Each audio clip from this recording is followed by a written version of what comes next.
بالله من الشيطان الرجيم.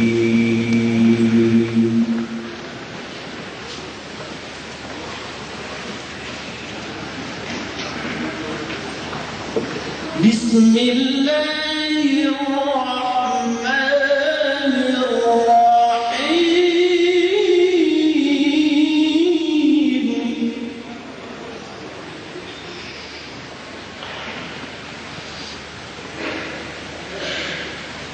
وقولهم إنا قتلنا المسيح عيسى ابن مريم رسول الله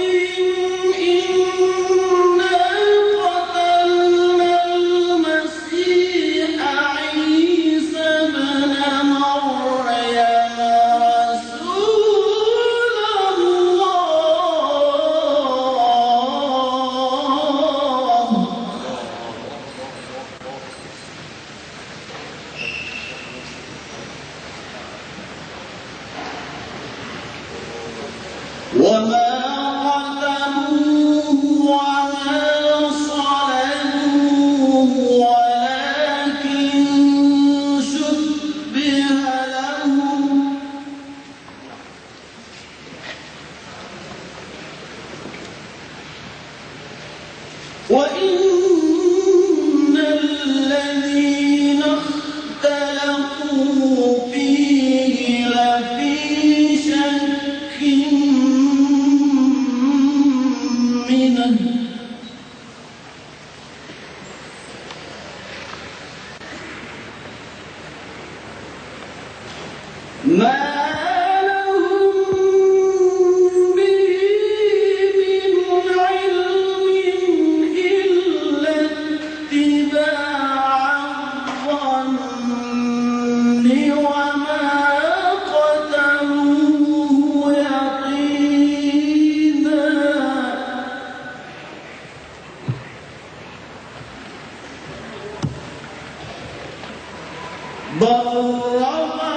إنا قتلنا المسيح عيسى ابن مريم رسول الله وما قتلوه وما صلبوه ولكن شبه لهم وإن الذين اختلفوا فيه لفي شك منه ما لهم به من علم إلا اتباع الظن وما قتلوه يقينا بل رفعه الله إليه وكان الله عزيزا حكيما. صدق الله العظيم.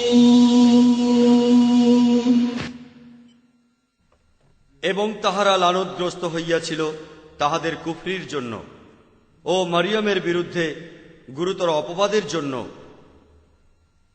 তাহারা দম্ভ করিয়া বলে, আমরা আল্লাহর রাসূল এবং মরিয়মের তনয় ঈসাকে হত্যা করিয়াছি, অথচ তাহারা হত্যা করে নাই, ক্রুশবিদ্ধও করে নাই। কিন্তু তাহাদের এরূপ বিভ্রম হইয়াছিল। যাহারা তাহার সম্বন্ধে মতভেদ করিয়াছিল তাহারা নিশ্চয়ই এই সম্বন্ধে সংশয়যুক্ত ছিল। ইহা নিশ্চিত যে তাহারা তাকে হত্যা করে নাই, বরং আল্লাহ তাহাকে তাহার নিকট তুলিয়া লইয়াছেন এবং আল্লাহ পরাক্রমশালী, প্রজ্ঞাময়। সাদাকাল্লাহুল আযীম। أعوذ بالله من الشيطان الرجيم. بسم الله الرحمن الرحيم. وقولهم إنا قتلنا المسيح عيسى ابن مريم رسول الله وما قتلوه وما صلبوه ولكن شبه لهم وإن الذين اختلفوا فيه لفي شق منهم ما لهم به من علم إلا اتباع الظن وما قتلوه يقينا بل رفعه الله إليه. صدق الله العظيم. মিস্টার চেয়ারম্যান এবং আমার প্রিয় ভাই ও বোনেরা, আমি আল্লাহর কাছে কৃতজ্ঞ যে এই বুড়ো বয়সেও সম্ভব হয়েছে ভারত মহাসাগর পাড়ি দিয়ে এমন দেশে এসেছি যেটাকে আমাদের দেশের লোকেরা বলে পৃথিবীর একেবারে নিচে। এই দেশটাকে বলা হয় আমাদের পৃথিবীর নিচের দেশ। আসলে পৃথিবীর যে গ্লোবটা আছে সেখানে এই দেশটা একেবারে নিচে। আমি জানি না মানুষ এখানে এই দেশে কিভাবে থাকে, আসলে জানি না। তো জীবনে প্রথমবারের মতো আপনাদের এই অসাধারণ দেশে আমি আসতে পেরেছি। আমি আপনাদের আতিথেয়তায় মুগ্ধ হয়েছি। আমি এদেশের সরকারের কাছে কৃতজ্ঞ আমাকে ভিসা দেওয়ার জন্য। আর এখানকার লোকেরা আমাকে যেভাবে অভ্যর্থনা জানিয়েছে, প্রত্যেকটা জায়গাতে সহযোগিতা করেছে, তাদেরকে শুধু ধন্যবাদ জানালে কম বলা হয়ে যাবে। দোয়া করি আল্লাহ আপনাদের আরো সমৃদ্ধ করুন। আর এখানে এসে গত কয়েকদিনে আমার বেশ কিছু অসাধারণ অভিজ্ঞতা হয়েছে। এককালে মধ্যযুগে ইউরোপে একটা কথা চালু ছিল, ভেনিস দেখে মরে যাও। তার অর্থ ভেনিস শহরে আপনি যে অপরূপ সৌন্দর্য দেখবেন, যে পানির উপর একটা শহর, চারিদিকে শুধু পানি। ভেনিস ইটালির একটা শহর, ভেনিস। ভেনিস যে ভেনিস দেখে মরে যাও। এখন আমি দেশে ফিরে গিয়ে আমার লোকদের বলবো, সিডনি দেখে মরে যাও। না,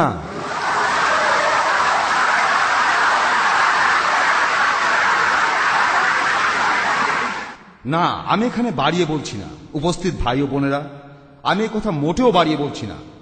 আমি আপনাদের দেশে এসে এমন কিছু জিনিস দেখেছি যেগুলোর ব্যাখ্যা বায়োলজিস্ট বা জিওলজিস্টরা কোনোভাবেই দিতে পারবে না। একটা প্রাণী যেটা মাছও নয়, সরীসৃপও নয়, স্তন্যপায়ীও নয়, এটা পাখিও না। এটা আসলে কি? কি আসলে? প্রাণীটা দেখে আমি আল্লাহর প্রশংসা করেছি, কারণ কোরআন বলছে যখন এমন অসাধারণ কিছু দেখবে তখন তুমি বলবে ফাতাবারাকাল্লাহু আহসানুল খালিকিন। নিশ্চয়ই আল্লাহ মহান, সবকিছুর সৃষ্টিকর্তা। এখানে তিনি এমন প্রাণী সৃষ্টি করেছেন যেটাকে কেউ সংজ্ঞা দিতে পারে না। এদেশেই আছে, সেটা আপনাদের আশেপাশে আছে। এই প্রাণীটা কি? কেউ যদি এর উত্তর জানেন দয়া করে হাত তুলবেন, তাকে ভিডিও টেপটা উপহার দেব। আপনাকে শুধু বলতে হবে এদেশে একটা প্রাণী আছে যেটার কোনো সংজ্ঞা কেউ দিতে পারে না। প্লাটিপাস। প্লাটিপাস, এই নে। হ্যাঁ, প্রাণীটা হলো প্লাটিপাস। আপনারা জানেন এটার ঠোঁট হলো হাঁসের মতো, দেখতে অনেকটা হাঁসের মতো। এটা ডিম পাড়ে একটা পাখির মতো, কিন্তু এটা পানিতে থাকে একটা মাছের মতো। আর এটা তার বাচ্চাকে দুধ খাওয়ায়। তাহলে এটা একটা স্তন্যপায়ী, এটা তার বাচ্চাকে দুধ খাওয়ায়। এটা কি মাছ নাকি পাখি নাকি এটা স্তন্যপায়ী? এটা আসলে কি? বিজ্ঞানীরা এই প্রাণীটিকে কোনো সংজ্ঞা দিতে পারেনি। আর আমি এটাকে দেখতে পারার জন্য আল্লাহকে ধন্যবাদ জানাই। আরো অনেক কিছু দেখেছি আপনাদের চিড়িয়াখানায়, আর প্রত্যেকবার বলেছি ফাতাবারাকাল্লাহু আহসানুল খালিকিন। নিশ্চয়ই আল্লাহ মহান, সবকিছু সৃষ্টিকর্তা। ফাতাবারাকাল্লাহু আহসানুল খালিকিন। নিশ্চয়ই আল্লাহ মহান, সবকিছু সৃষ্টিকর্তা। তাই আমার দেশের লোকদের বলবো, সিডনি দেখে মরে যাও। এই শহরটা অপূর্ব সুন্দর, আর এখানেই মরে যাও। আর আজকের অনুষ্ঠানের আলোচনার বিষয় হলো, যেটা বিজ্ঞাপনে দেওয়া হয়েছিল, ইস্টার সম্পর্কে মুসলমানের দৃষ্টিভঙ্গি। গুড ফ্রাইডে এই দিনটা কেন পবিত্র, এটাই হলো প্রশ্ন। বিজ্ঞাপনটাতে ছিল কি জন্য গুড ফ্রাইডে কেন পবিত্র। আমি চাই কোনো খ্রিস্টান পুরুষ বা মহিলা আমাকে সেটা বলবেন, আর আমি তাকে এই বইটা উপহার দেব। ইসলামের এই বিশ্বকোষ পবিত্র কোরআন, 2000 পৃষ্ঠার কোরআন শরীফ আর তার ব্যাখ্যা। উত্তরটা দিতে হবে একজন খ্রিস্টানকে। একজন খ্রিস্টানের কাছে উত্তরটা চাই, কি কারণে গুড ফ্রাইডে পবিত্র। কারণ এই দিনে যীশুখ্রিস্ট আমাদের পাপের জন্য নিজেকে উৎসর্গ করেছিলেন। দারুণ, অসাধারণ। আমি এটা জানতে চাইনি যে যিশু আমাদের পাপের জন্য মারা গিয়েছিলেন, তবে আপনি সেটাও বলেছেন, আর আপনি ঠিক উত্তরটাই দিয়েছেন। এটা আপনার। অনেক ধন্যবাদ।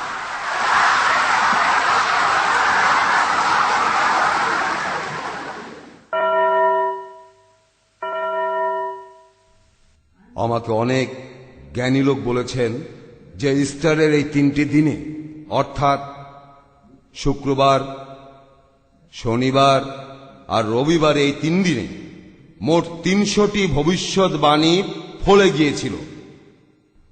যীশু খ্রিস্টের মৃত্যু আর পুনরুত্থানের সময় ওল্ড টেস্টামেন্টের 300 ভবিষ্যৎবাণী ফলে গিয়েছিল।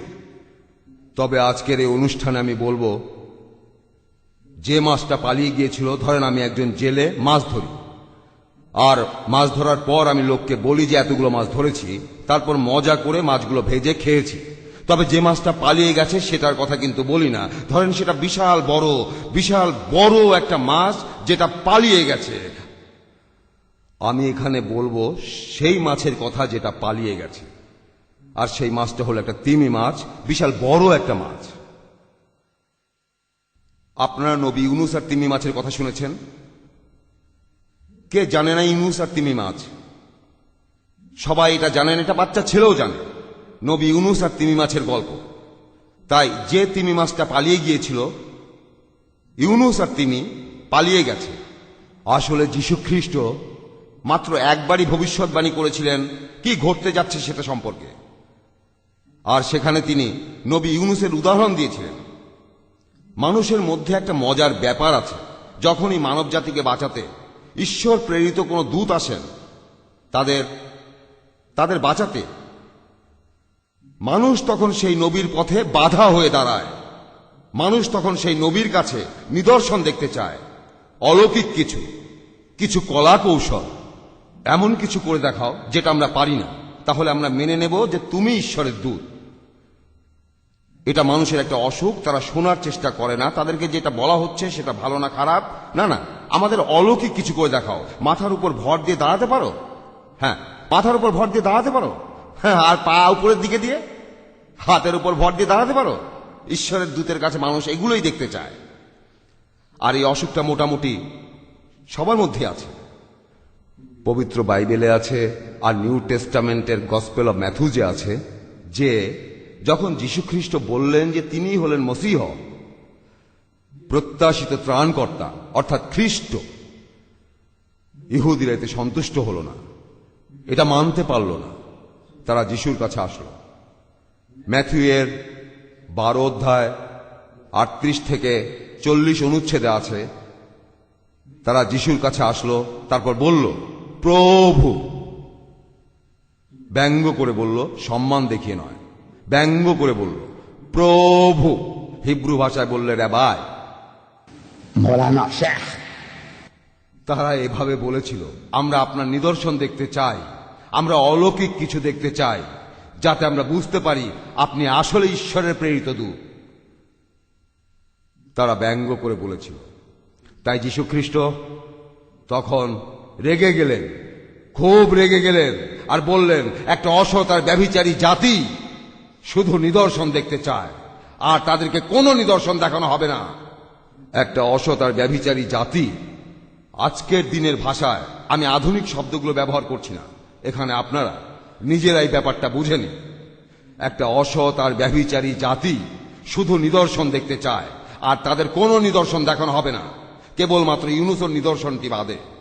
কারণ ইউনুস 3 দিন এবং 3 রাত তিমির পেটে ছিলেন, আর ঈশ্বরের পুত্র সেই একইভাবে, ঈশ্বরের পুত্র সেই একইভাবে 3 দিন এবং 3 রাত পৃথিবীর পেটে থাকবেন। মাত্র একটা নিদর্শন, একটা অলৌকিক কাজ আমি তোমাদের করে দেখাবো আমার প্রমাণ হিসাবে। সেটা হলো ইউনুসের নিদর্শন, ইউনুসের অলৌকিক কাজ, আমারও অলৌকিক কাজ। আমি এবারে একটা প্রশ্ন করছি, নিদর্শনটা কি ছিল? যদি কোনো খ্রিস্টান বলতে পারেন, আর একটা কোরআন শরীফ আমি তাকে উপহার দেব। একজন খ্রিস্টানকে উত্তর দিতে হবে যে অলৌকিক কাজটা কি, ইউনুসের নিদর্শন, সেই নিদর্শনটা কি? কোন খ্রিস্টান প্লিজ আপনার হাত তুলুন, আপনার হাত তুলুন, তারপর আপনি উত্তরটা বলুন। ঠিক হতে পারে, ভুল হতে পারে। কোন খ্রিস্টান কি বলতে পারবেন অলৌকিক কাজটা কি, ইউনুসের নিদর্শন? আমি বলবো। কেউ নেই? আমি পারবো। কি? হ্যাঁ বাবা বলো। যিশু মারা যাওয়ার 3 দিন পর তিনি আবার ফিরে এসেছিলেন। তারপর তিনি না, ইউনুসের সাইন মানে ইউনুসের অলৌকিক কাজ। সাইন হলো অলৌকিক কাজ, এটা রোড সাইন না। এবার থামো এবং বসো। রোড সাইন না, এই শব্দটা ফ্রেঞ্চ বাইবেলে মিরাকল মিরাকল এভাবেই বলা আছে, ইংরেজিতেও তাই। তবে ইংরেজি বাইবেলে বলছে সাইন, ফ্রেঞ্চ বাইবেলে মিরাকল। হ্যাঁ, আপনি শেষ করেন। না, আমরা এখানে ইউনুসের নিদর্শন নিয়ে কথা বলছিলাম, এখন আপনি বলেন। আপনি বলেছেন যে ইউনুস যে নিদর্শন দেখিয়েছিলেন, যিশু সেই একই নিদর্শন দেখিয়েছেন। আর আপনি বাইবেল থেকে এখানে একটা উদ্ধৃতি দিয়েছেন, সেখানে 39 নং অনুচ্ছেদ বলছে আর তাদেরকে কোনো নিদর্শনই দেখানো হবে না, শুধুমাত্র ইউনুসের নিদর্শনটা ছাড়া। আপনি বলেন সেটা কি 40 অনুচ্ছেদও বলছে? আপনি একটু দাঁড়ান, দাঁড়িয়ে বলেন। হ্যাঁ দাঁড়ান। আমি আপনার পেছনের ভাইয়ের দিকে তাকিয়েছিলাম, না, আমি ভাবছিলাম বলছি যে কিভাবে তিনি ঠোঁট না নাড়িয়েই কথা বলছেন।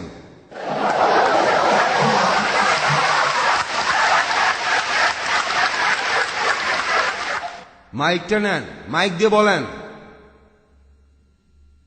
Please please. আপনি বললেন যে বাইবেলের 39 অনুচ্ছেদে আছে। না, আমি শুধু উত্তরটা চেয়েছিলাম আহা, যে নিদর্শনটা কি। আমার কথা শোনেন মিস্টার দিদার। কোনো লেকচার না, শুধু না, উত্তর। না না, আমাকে বলতে দিন মিস্টার দিদার। সত্যি কথাটা একদিন বের হবেই। আর আমি এও বলছি, আপনি নিশ্চয়ই জশ ম্যাকডওয়েলের কথা শুনেছেন। এখান থেকে আমি আপনাকে পরে প্লিজ শোনাচ্ছি। প্লিজ এখানে প্লিজ বাইবেলে প্লিজ আছে প্লিজ 39 ভাই, থেকে একটু দয়া করে 41 শুনেন অনুচ্ছেদে আছে সহজ উত্তরটা। একটা অসৎ ও দেখেন, ব্যভিচারী জাতি আমার শুধু কথা নিদর্শনই শুনেন, দেখতে শোনেন চায়। শোনেন ভাই, শোনেন কি? আমার কথাটা শোনেন। কি শুনবো? আমার কথা শোনেন। একটু আগে একজন সরাসরি উত্তর দিয়েছেন, আরেকজন তিনি সরাসরি উত্তর দিয়েছেন। তো আর আমিও আপনি তো এখানে আপনাকে বাইবেল দাঁড়ান থেকেই পড়ে দাঁড়ান শোনাচ্ছি। দাঁড়ান দাঁড়ান, আমার কি? কথা শোনেন। আপনি জশ ম্যাকডাওয়েলের কথা বলছেন, এখানকার সবাই শ্রোতারা কি জানে, জশ আপনি সেটা ম্যাকডাওয়েল জানেন। সম্পর্কে জানেন? ধর্মগ্রন্থ থেকে আমি আরে উদ্ধৃতি ভাই, দিয়েছি, আমিও তো আমি আপনাকে বলেছি। বাইবেল থেকে শোনেন, উদ্ধৃতি আমার দিচ্ছি, কথা মিস্টার শোনেন, দিদার। আমার কথাটা শোনেন। আমি বললাম যে আমি শুনছি। যিশু বলেছেন আমার নিদর্শন হলো ইউনুসের নিদর্শন। ইউনুসের যা হয়েছিল সেটাই আমার অলৌকিক কাজ, তার নিদর্শন আমারও নিদর্শন। আমার প্রশ্ন হলো, আমিও তো আপনাকে সেই নিদর্শনটা বাইবেল থেকেই কি? পড়ে শোনাচ্ছি। আমাকে পড়ে শোনানো লাগবে না, আমি আচ্ছা, বাইবেলের পুরোটাই আচ্ছা, জানি, ঠিক আছে, ঠিক আছে। সম্পূর্ণ বাইবেল।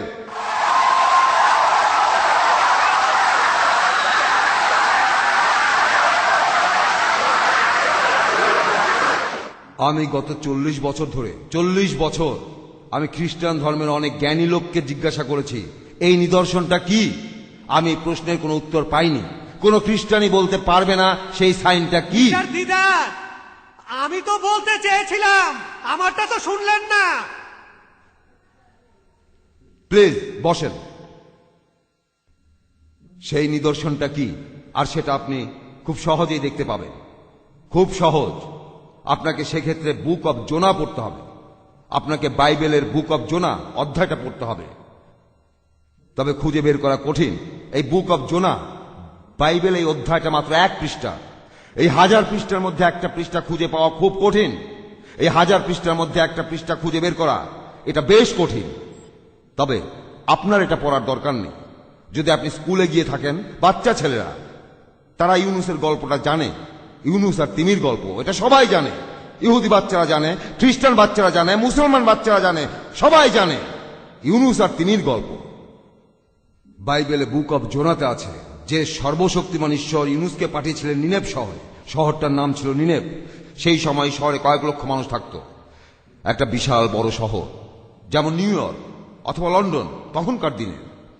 তাই ঈশ্বর নবী ইউনুসকে আদেশ দিলেন, তুমি নিনেভ শহরে যাও, সেখানকার লোকদের সাবধান করে দাও, আর বলো তাদেরকে অনুশোচনা করতে, তাদেরকে প্রভুর সামনে নতজানু হতে বলো, না হলে আমি তাদের ধ্বংস করব।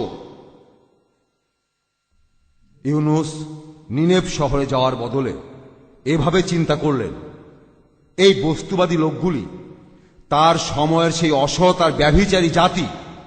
একইভাবে যিশু তার সময়ের অসৎ আর ব্যভিচারী জাতির কথা বলেছেন। যিশু আর ইউনুসের সময়ে সেই অসৎ আর ব্যভিচারী জাতি। তিনি ভাবলেন যে এই সব অসৎ লোকেরা তারা আমার কথা শুনবে না, তারা আমাকে নিয়ে হাসি ঠাট্টা করবে।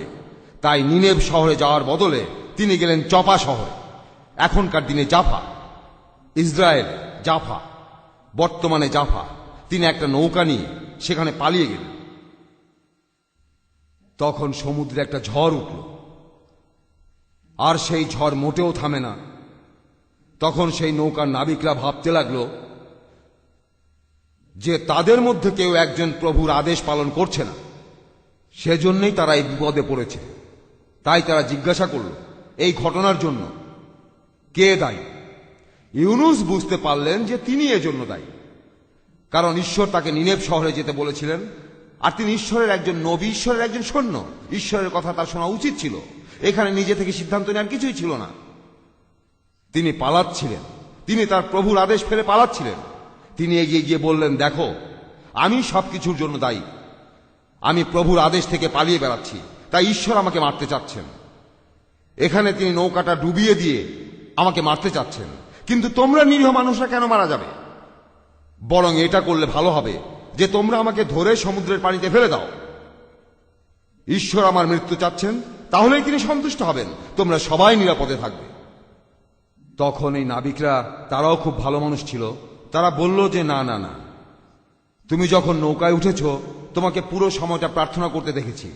সম্ভবত তার হাতে তসবিহ ছিল, হালালুয়া হালালুয়া হালালুয়া।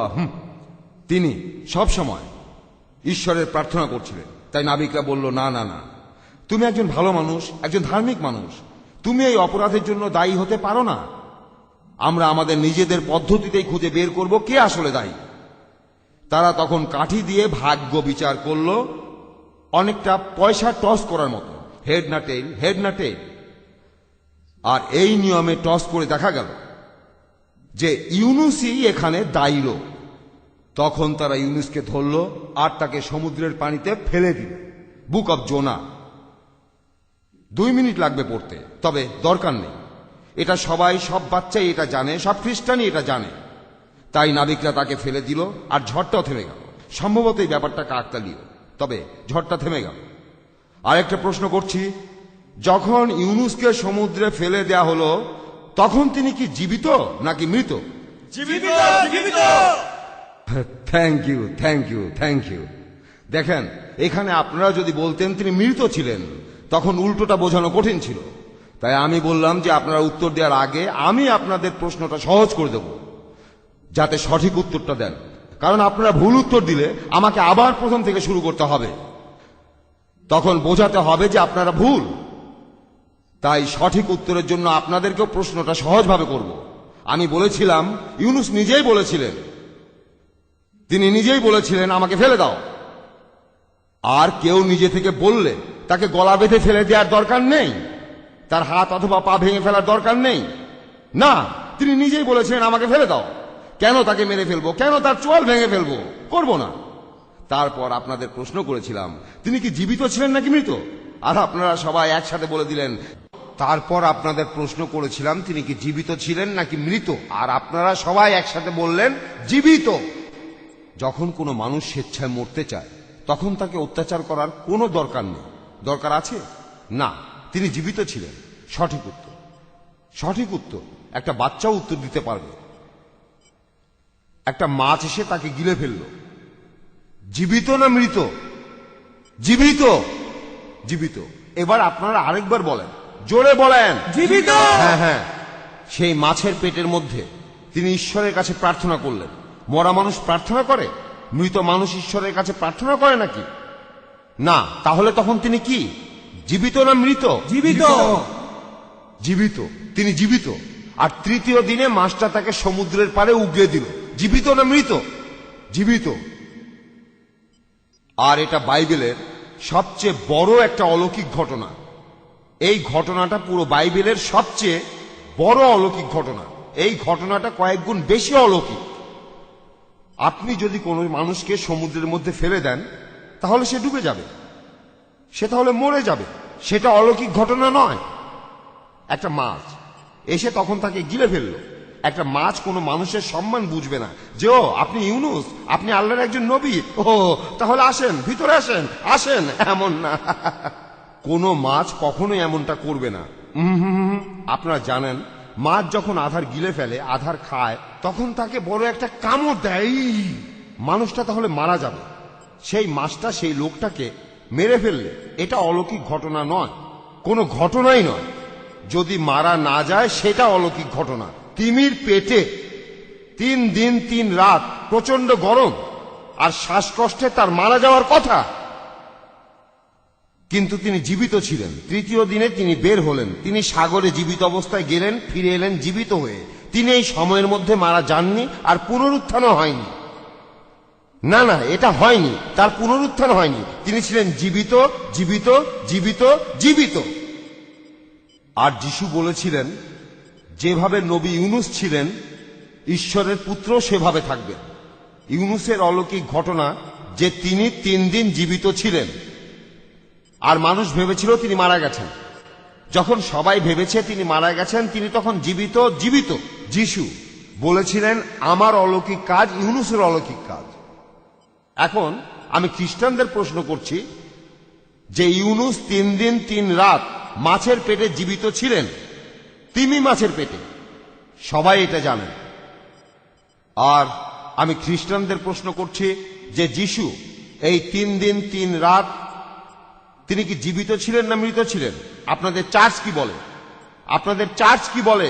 এই পৃথিবীর মধ্যে আপনাদের 150 কোটি খ্রিস্টানরা কি বলেন? আপনাদের মতে এবং আমাদের মতে ইউনুস 3 দিন 3 রাত জীবিত ছিলেন, আর যিশু এই 3 দিন 3 রাত তিনি কি জীবিত ছিলেন না মৃত? মৃত। তিনি মৃত ছিলেন এই 3 দিন 3 রাত। আমি এখানে ইংরেজদের একটা প্রশ্ন করছি, প্লিজ স্যার আমাকে বলেন, আপনাদের ভাষায় বলেন, ইউনুস জীবিত ছিলেন, যিশু মারা গিয়েছিলেন, এটা কি ইউনুসের মতো নাকি তার মতো নয়? আপনাদের ভাষায় বলেন। এসব কি বলছেন আপনি? না না না না, এটা আপনাদের ভাষা। আপনারাই আমাকে ইংরেজি শিখিয়েছেন। আপনারা ব্রিটিশরা, আপনারা আমার দেশ ইন্ডিয়া জয় করেছেন, আপনারা আমার ইন্ডিয়াকে শাসন করেছেন 190 বছর।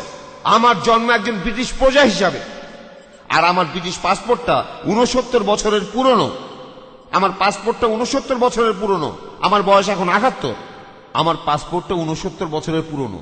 আর এটা নিয়ে আমি লন্ডনের অনেক মানুষকে বলেছি আমি অনেক বেশি ব্রিটিশ আপনাদের অনেকের চাইতে। আর তখন আমার পাসপোর্টের বয়স ছিল 65 বছর।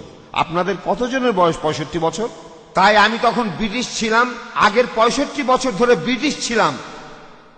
আমি একজন ব্রিটিশ, আমার ব্রিটিশ পাসপোর্ট।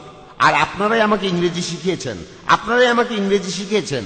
তাই আমি ইংরেজদের কাছে প্রশ্ন করছি আপনাদের ভাষায়, এটা কি ইউনুসের মতো না তার মতো নয়? এটা ইউনুসের মতো নয়। থ্যাংক ইউ, অনেক ধন্যবাদ ভাই। তবে একটা কথা ভাই, আপনাকে অনেক অনেক ধন্যবাদ।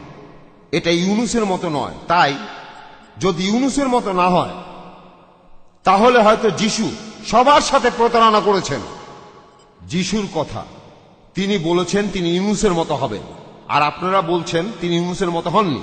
তাহলে হয় তিনি মিথ্যা বলেছেন, মানুষের সাথে প্রতারণা করেছেন, অথবা আপনারা সবাই ভুল বুঝেছেন। আর কি হতে পারে? হয় তিনি মিথ্যা বলেছেন, তিনি সবার সাথে প্রতারণা করেছেন, অথবা আপনারা সবাই ভুল বুঝেছেন। এখন বলেন এর কোনটা সত্যি? হয় তিনি মিথ্যা বলেছেন, অথবা আপনারা ভুল বুঝেছেন। এখন আমি বলছি তিনি মিথ্যা বলেননি।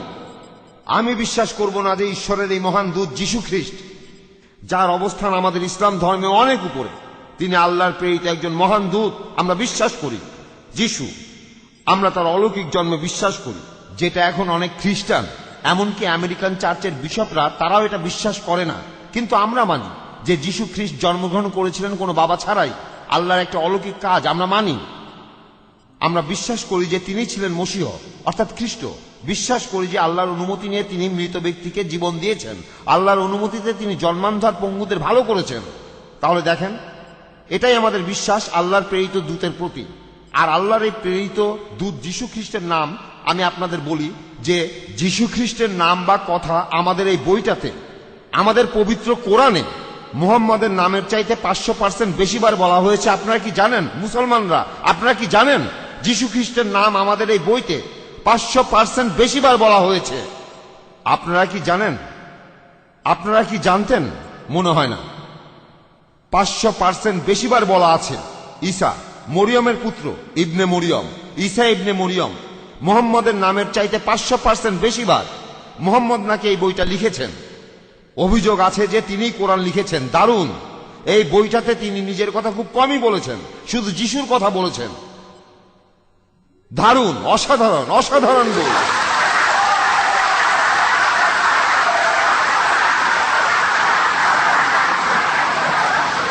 একটা কথা বলি, ভ্যাটিকান সিটির পোপ দ্বিতীয় জন পল, তিনি একটা বই লিখেছিলেন, নাম crossing the threshold of hope. Pope দ্বিতীয় জন পলের লেখা বইটা পৃথিবীর 12টা দেশে প্রকাশিত হওয়ার পরই বেস্ট সেলার হয়েছিল। পৃথিবীর 12টা দেশে বইটা বেস্ট সেলার হয়েছিল। এই বইটাতে তিনি অনেক সুন্দর কথা বলেছেন ইসলাম সম্পর্কে আর নবী মোহাম্মদ সম্পর্কে। তবে এই বইটাতে তিনি একটা অধ্যায় লিখেছেন মেরি সম্পর্কে, যিশুর মাকে নিয়ে। আর এই অধ্যায়ের শিরোনাম হলো ঈশ্বরের মা। ঈশ্বরের মা, এটাই শিরোনাম। এই অধ্যায়ের শিরোনামে তিনি মেরিকে বলেছেন, শিরোনাম দিয়েছেন ঈশ্বরের মা। পোপ বলেছিলেন তিনি আলোচনায় অংশ নেবেন। তাই আমি যদি সুযোগ পাই পোপের সাথে দেখা করার, তাহলে তাকে প্রশ্ন করতাম, প্রিয় পোপ, আপনি জানেন আপনাদের ঈশ্বরের মা মেরি, মেরির কথা কতবার উল্লেখ আছে আপনাদের বাইবেল? কতবার বলা আছে? আমি জানি পোপ হয়তো এর উত্তর দিতে পারবেন না। আর যদি কোনো খ্রিস্টানের উত্তর দিতে পারেন, আমি তাকে এই কোরআনটা আর দেব না, আমি তাকে বরং $50 দেব। যে খ্রিস্টান আমাকে বলতে পারবে আপনাদের বাইবেলে ঈশ্বরের পুত্র যিশুর মা মেরির নাম কতবার বলা আছে, $50। পারলে হাত তোলেন, চেঁচামেচি করার দরকার নেই। একটু দাঁড়ান, কেউ জেনে থাকলে তাকে সুযোগটা দিন। যিশুর মা অর্থাৎ মেরির নাম কতবার উল্লেখ করা হয়েছে আপনাদের বাইবেলে? আপনার হাত তোলেন যাতে সবাই দেখতে পায়। যে কেউ দাঁড়ান 1 মিনিট। একজন খ্রিস্টান, আমি একজন খ্রিস্টানের কাছে উত্তরটা চাই, প্লিজ। খ্রিস্টানদের সুযোগটা দিন। কেউ নেই? হ্যাঁ ভাই বলেন। স্যার, আপনাকে একটা প্রশ্ন করব, আপনি কেন এভাবে বলছেন যে পোপ এটা জানবেন না? এমন হবে কেন স্যার? ব্যাপারটা মনে হয় ঠিক না মনে হয় স্যার। ভাই আমার কথা শোনেন, সহজ প্রশ্ন সহজ উত্তর। আমি এখানে পয়েন্ট তুলতে চাচ্ছি না। আমি বলেছি যীশু খ্রিস্টের মা মেরি ঈশ্বরের মায়ের নাম, আপনাদের ঈশ্বরের মায়ের নাম আপনাদের বাইবেলে কতবার উল্লেখ করা হয়েছে। আমি বলেছি পোপ সম্ভবত এটা জানেন না, এটা তিনি নাও জেনে থাকতে পারেন। এই জন্য তাকে কোনো দোষ দিচ্ছি না, আমি এখন বলছি কোন খ্রিস্টান কি আমার এই প্রশ্নের উত্তর দিতে পারবেন? ওই যে একজন ভাই চলে যাচ্ছেন। খুব ভালো কথা, এটা আপনার নিজের ব্যাপার, যেটা ভালো মনে করেন। আমার লেকচার শোনা বাধ্যতামূলক না। আপনি ভাবছেন এটা আপনার জন্য খুব ভারী হয়ে যাচ্ছে।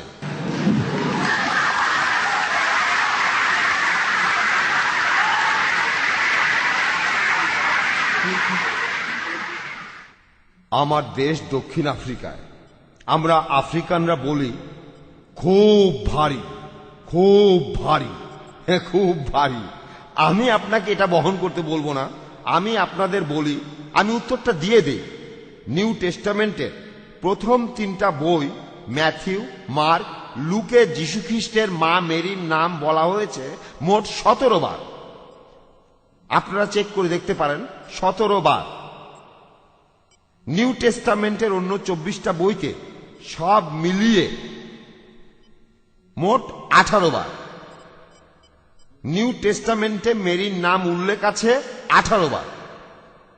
আমার এই পবিত্র কোরআনে যীশু খ্রিস্টের মা মেরির নাম উল্লেখ করা হয়েছে বাইবেলের চাইতে 100% বেশি বার। এটা কি বিশ্বাস করেন? বিশ্বাস করা যায়? যীশু খ্রিস্টের মা মেরির নাম উল্লেখ আছে আমার বইতে আপনাদের বইয়ের থেকে 100% বেশি বার। আর আপনারা ভাবেন আমরা আপনাদের শত্রু।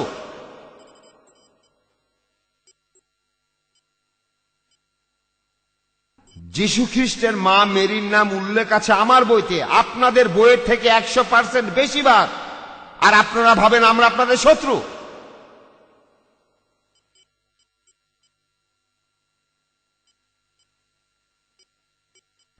সত্যি কথা, সত্যি কথা, বলতে গেলে 32 বার, বলতে গেলে 32 বার। তাই বললাম 18, এর দ্বিগুণ 36, এখানে 32, খুব কাছাকাছি। তাই বললাম 100% বেশি বার। পার্সেন্ট বলতে গিয়ে এই কথা বললাম, তবে আসলে 32 বার, আর বাইবেলে 18 বার। এটাই আমাদের মধ্যে সম্পর্ক। আর আর একটা অধ্যায় আছে, কোরআনের একটা অধ্যায়, যিশু খ্রিস্টের মায়ের নামের প্রতি সম্মান দেখানো হয়েছে। এই অধ্যায়টার নাম হলো সূরা মরিয়ম, অর্থাৎ অধ্যায় মেরি। আর আপনাদের বাইবেলে, রোমান ক্যাথলিকদের 73টি বইয়ে মেরি নামে কোনো অধ্যায় নেই। প্রোটেস্ট্যান্ট বাইবেলে 66টি অধ্যায়, মেরি নামে তাতে কোনো অধ্যায় নেই। সেখানে আছে Genesis, Exodus, Leviticus, Numbers, Deuteronomy, Matthew, Mark, Luke, John, Peter, Paul. Mary নামে কোনো অধ্যায় নেই। এই কথাটা আপনারা স্বীকার করে নেন। আর আমার বইতে একটা অধ্যায় আছে, সূরা মরিয়ম। অনেক সম্মানের সাথে যিশু খ্রিস্টের মা মেরির নাম অনুসারে কোরআনের একটা অধ্যায় আছে। আর আপনারা আমাদের মনে করেন শত্রু। না না, আমরা কি মজা করছি? না না, এখানে দৃষ্টিভঙ্গির একটা পার্থক্য রয়েছে। আর পোপ একটা আলোচনায় অংশ নেওয়ার কথা বলেছিলেন। কথা বলেন ভাই, আপনারা কথা বলেন, আপনার দৃষ্টিভঙ্গিটা নিয়ে তর্ক করেন, বিভিন্ন যুক্তি দিয়ে তর্ক করেন, তাহলে আপনি অন্যের দৃষ্টিভঙ্গিটা জানতে পারবেন। হতে পারে আমি সেটা মানি না, ঠিক মনে করি না, আমার নিজের বিশ্বাসটাই মেনে চললাম, আপনার দৃষ্টিভঙ্গিটাও জানতে পারলাম। এটাই দরকার, আসলে এটাই দরকার। আপনাকে মুসলমান বানাতে চাই না, আসলেই চাই না। আপনার দৃষ্টিভঙ্গিটা জানতে পারবো, বুঝতে পারবো আপনার মন কিভাবে কাজ করছে, এটাই দরকার। তাহলে বুঝবেন কেন মুসলমানরা এমন আচরণ করছে। যখন তারা মাংসের দোকান পার হয়, শুকুরের মাংস সেখানে ঝোলানো আছে, তারা সেখানে থুতু ফেলে। আপনারা অপমানিত বোধ করেন। যে মাংসটা দেখে আপনাদের জিভে পানি আসে, শুকুরের মাংস, সেই মাংস দেখে আপনাদের জিভে পানি আসে, সেখানে মুসলমানরা থুতু ফেলছে। সে এমনটা কেন করছে? অপমান করার জন্য? না না না, সে আসলে প্রোগ্রাম। এই মুসলমান প্রোগ্রাম ব্রেন ওয়াশ। সে ভাবছে এটা খুব নোংরা প্রাণী, এটা খাওয়া যাবে না, কাছে যাওয়া যাবে না, স্পর্শ করা যাবে না, এমনকি পোষাও যাবে না। সে আসলে প্রোগ্রাম। সে আসলে তার প্রোগ্রাম অনুযায়ী রিয়েক্ট করছে। আসল কথা জানলে আপনারা সহনশীল হবেন যে আমি জানি কেন তুমি থুতু ফেলছো। তুমি আমার উদ্দেশ্যে থুতু ফেলছো না, তুমি তোমার পাশের খ্রিস্টানকে উদ্দেশ্য করে থুতু ফেলছো না। না না না, এটা তুমি পছন্দ করো না। এটাই হয়, আলোচনা করলে এটাই হয়। জানতে পারলে আপনি সহনশীল হবেন, হয়তো একমত হবেন না, তবে সহনশীল হবেন। একজন চতুর খ্রিস্টান বলেছিলেন যে ইউনুসের এই অলৌকিক কাজটা, যিশু এখানে কথা বলেননি জীবিত না মৃত, তিনি এখানে সময়ের কথা বলেছেন। এবার দেখেন, যিশু বলেছেন ইউনুস যেমন 3 দিন আর 3 রাত তিমির পেটের ভেতরে ছিলেন, সেই একইভাবে ঈশ্বরের পুত্র 3 দিন আর 3 রাত পৃথিবীর পেটের ভেতরে থাকবে। এই 3 শব্দটা বলেছেন 4 বার। এখানে গুরুত্বপূর্ণ হলো সময়, সময়, সময়। এটাই গুরুত্বপূর্ণ এই অলৌকিক কাজে। আমি বলি এই সময়ের মধ্যে অলৌকিক জিনিসটা কি? অলৌকিক হলো যখন সবাই ভাবছে মানুষটা মারা গেছে, সে আসলে মারা যায়নি, এটাই অলৌকিক। ধরেন কেউ জেলখানায় থাকলো 3 দিন 3 সপ্তাহ বা 3 মাস, তারপর জীবিত অবস্থায় বেরোলো, তাতে কি? এটা অলৌকিক কিছু না। অলৌকিক হলো যখন কাউকে মৃত বলে ভাবছেন কিন্তু সে জীবিত, এটাই হলো অলৌকিক। আমি বলি না ডুবন্ত মানুষ খড়কুটো আঁকড়ে ধরে। যে মানুষ ডুবে যাচ্ছে সে কি করে? কিছু একটা আঁকড়ে ধরতে চায়, খড়কুটো হলেও। তাই এখন থাকলো সময়ের ব্যাপার। আমি বলি ঠিক আছে, এটাও পরীক্ষা করে দেখি। সময়ের ব্যাপারটা কি ঠিক আছে? হ্যাঁ। কিভাবে? এবারে উত্তর নেই। আমি আপনাদের বলি, আমার অভিজ্ঞতা থেকে বলছি, সেই জন্য আমি বলি আসুন আমরা আলোচনায় বসি। আপনাদের বিশপরা আর পোপ জন পল, আসুন আমরা আলোচনায় বসি। এটাও বড় গল্প, তবে অন্য গল্প পরে বলবো। আমার সাথে পোপের আলোচনা এটা আরেক কাহিনী। তবে আমি বলি আসেন কথা বলেন বিশপেরা, আপনাদের আর্চ বিশপের আলোচনায় আসেন আর কথা বলেন। আমিও তর্ক করব আর শ্রোতারা সব শুনবে, তারপর তারাই ঠিক করবে আমাদের কার কথা ঠিক। এবার আসলো সময়ের ব্যাপার। যিশুকে কখন ক্রুশবিদ্ধ করা হয়েছিল? Good Friday. গুড। আমি বলি শুক্রবার। শুক্রবার দিনটা কেন পবিত্র? ওই দিন যিশু ক্রুশবিদ্ধ হয়েছিলেন। কবে? শুক্রবার। হ্যাঁ ঠিক, শুক্রবার। এই জন্য শুক্রবার দিনটা পবিত্র। সময়টা কখন? সকালে না বিকালে? তখন সেই চতুর লোকটা বলল বিকালে। বিকাল 3টার সময় তাকে ক্রুশে ঝোলানো হয়েছিল। আর ক্রুশে ঝোলানো অবস্থায় কোনো মানুষ 3 ঘন্টায় মারা যাবে না। এই ক্রুশে ঝোলানোর পদ্ধতিটা ছিল ধীর গতির আর যন্ত্রণাদায়ক মৃত্যু। এটাই আসল উদ্দেশ্য, শুধুই হত্যা করা না। ফনিশিয়ানরাও চেষ্টা করেছিল, বর্ষার খোঁচা খেলো আর তাড়াতাড়ি মরে গেল। বন্দীকে ডোবানো হলো আর মারা গেল। গরম পানি, গরম তেল, তাড়াতাড়ি মারা গেল। না না, তারা চেয়েছিল যে বন্দী যেন মারা যায় খুব ধীরে। বন্দী ঝোলানো থাকে দিনের পর দিন, 3 দিন, 4 দিন, 5 দিন। ইতিহাস আমাদের বলে মানুষ 6 দিনও বেঁচে ছিল ক্রুশবিদ্ধ অবস্থায়। এটা ছিল একটা ধীর গতির মৃত্যুদণ্ড। এটাই ছিল ক্রুশবিদ্ধ করার উদ্দেশ্য। তবে তিনি নাকি মারা গিয়েছিলেন। ঠিক আছে, তাই সন্ধ্যার আগে তার লাশ নামানো হলো। আর বাইবেল আমাদের বলে যে ইহুদিরা যিশুকে তখন ইহুদি নিয়মে গোসল করালো। গোসল গোসল মৃতদেহকে গোসল করালো। যিশুর মৃতদেহের পাশে তখন 100 পাউন্ডের ওষুধ ছিল। তারা যিশুর মৃতদেহে সেই ওষুধ লাগালো। 100 পাউন্ডের ওষুধ, তার সারা শরীরে শুধু ক্ষত ক্ষত আর ক্ষত। 100 পাউন্ডের ওষুধ, বাইবেলে সেই কথাই বলে। 100 পাউন্ডের ওষুধ সারা শরীরে মাখানো হলো। তারপর তার শরীর কাপড় দিয়ে মোড়ানো হলো আর তাকে একটা শবাধারে রাখলো। শবাধার কোনো কবর না, এটা কবর না, এটা ছিল বড় একটা চেম্বার।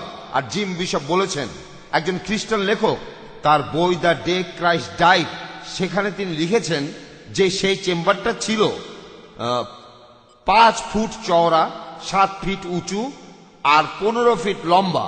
এই ঘরটা ছিল বড় একটা চেম্বারের মতো, আর সেই চেম্বারটা ছিল বেশ গভীর। তারা যিশুকে সেখানে রাখলো আর ঢোকার মুখে একটা পাথর রাখলো। তারপর চলে গেল। তখন হলো একটা ঝড়, প্রচন্ড ঝড়, বজ্রপাত, ভূমিকম্প। সবাই তখন ছুটির দিনে মজা করছিল। সবাই তখন বাসা থেকে পালালো। তারা তখন আর কি করবে, ভূমিকম্প হচ্ছে। সব লোকজন তখন পালাতে শুরু করলো। একজন আরেকজনকে সাহায্য করতে লাগলো। সবাই তখন খুব ব্যস্ত। আচ্ছা, এখানে বিস্তারিত বলার দরকার নেই। তারা তখন যিশুর লাশ তাকে নামালো। তাড়াতাড়ি তাড়াতাড়ি, তারা খুব তাড়াহুড়ো করছিল। বাইবেলে কথা বলছে তারা তখন খুব তাড়াহুড়ো করছিল, কারণ পরের দিন সাবাত। কারণ শুক্রবার সূর্য ডোবার পরেই শুরু হবে সাবাত। তাদের মতে রাত আগে আসে, তারপর আসে দিন। ইসলামও বলে রাত তারপর দিন। রমজানের শুরুতে আগে চাঁদ দেখেন রাতে, রমজানের প্রথম রাত। যদি চাঁদ দেখেন রমজান শুরু হয়, আবার চাঁদ দেখেন রমজান শেষ। ইহুদিদেরও একই নিয়ম। সূর্য ডুবলে নতুন দিন শুরু হয়। পশ্চিমারা যেমন করে তেমন না। রাত 12টায় আপনি দেখে বুঝবেন না নতুন দিন শুরু হচ্ছে, কিন্তু এটাই নিয়ম। এটাই হলো নিয়ম, রাত 12টায়। তারপর আপনি বলবেন এখন হলো রাত 1টা। চাঁদের হিসাব নেই। তাই তখন তারা যিশুর লাশটা নামালো। তারপর লাশটাকে একটা কবরে রাখলো, একটা শবাধারে। শবাধারে কোনো কবর না। তাহলে শুক্রবার রাত যিশু সেই শবাধারে ছিলেন। শনিবার সকালে বাইবেলে এই কথা স্পষ্ট বলা আছে, শনিবার সকালে যিশু তখনও সেই শবাধারেই ছিলেন। আমার আঙ্গুলগুলো দেখেন, আমি কোনো ম্যাজিক দেখাচ্ছি না। সার্কাসে যেমনটা করে থাকে, একজন লোক হাতের আঙ্গুল দিয়ে বিভিন্ন খেলা দেখাচ্ছে, মানুষকে ধোঁকা দিচ্ছে। শুক্রবার রাতে যিশু সেই শবাধারে ছিলেন। শনিবার দিনে তখনও তিনি সেই শবাধারে ছিলেন। শনিবার রাতে তখনও যিশু সেই শবাধারে। রবিবার সকাল, সপ্তাহের প্রথম দিন মেরি ম্যাগডালিন যখন সেখানে গেলেন তখন শবাধারটা খালি। ভালো করে দেখেন, আমি আপনাদের বাইবেল থেকেই বলছি, প্রত্যেকটা শব্দ, প্রত্যেকটা অনুচ্ছেদ। শুক্রবার রাতে যিশু সেই শবাধারে ছিলেন। শনিবার দিনে তিনি সেই শবাধারে ছিলেন। শনিবার রাতে তিনি তখনও সেই শবাধারে ছিলেন। রবিবার সকাল, সপ্তাহের প্রথম দিনে, রবিবার সকালে, সোমবার না, রবিবার সকাল সপ্তাহের প্রথম দিনে মেরি ম্যাগডালিন গিয়ে দেখলেন সেই শবাধারটা খালি। এবারে প্রশ্ন করি, এখানে কতগুলো দিন আর কতগুলো রাত? বলেন বলেন। খুব সহজ, খুব সহজ। আপনাদের চোখে, সবার চোখে সমস্যা নেই, দেখতে পাচ্ছেন কতগুলো রাত আর কতগুলো দিন? হ্যাঁ, 2 রাত 1 দিন। হ্যাঁ, 2 রাত 1 দিন। 2 রাত 1 দিন।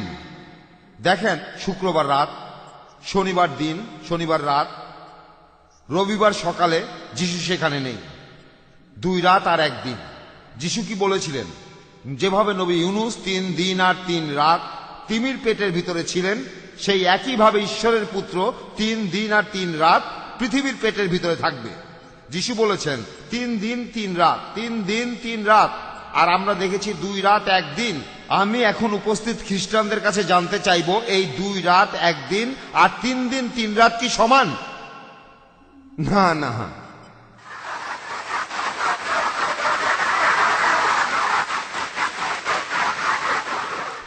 আপনারা জানেন আইনস্টাইন আপনাকে বাঁচাতে পারবে না, কোনো আইনস্টাইন বাঁচাতে পারবে না। ভালো করে দেখেন, খুব সহজ, গুণে দেখেন।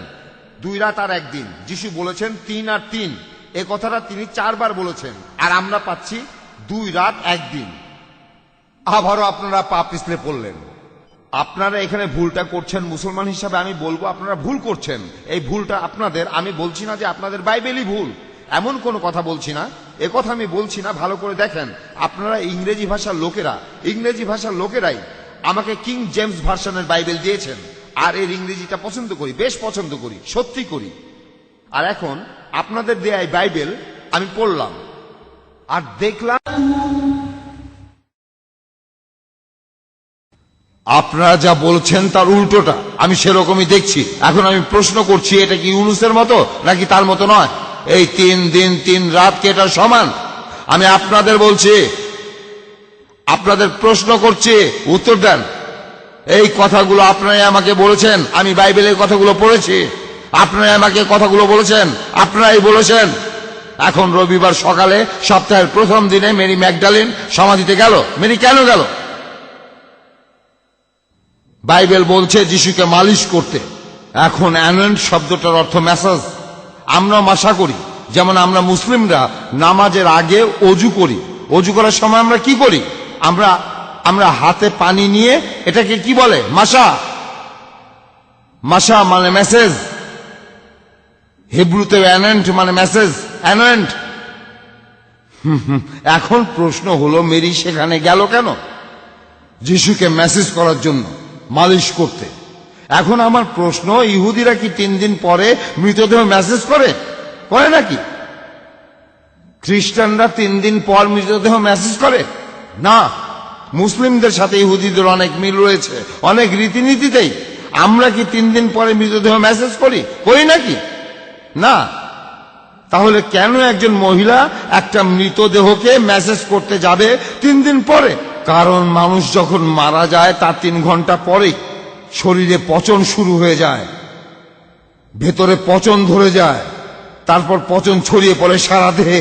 3 দিন পর মৃতদেহ একেবারে পচে যায়, ততদিনে পুরো শরীরটাই পচে যাবে।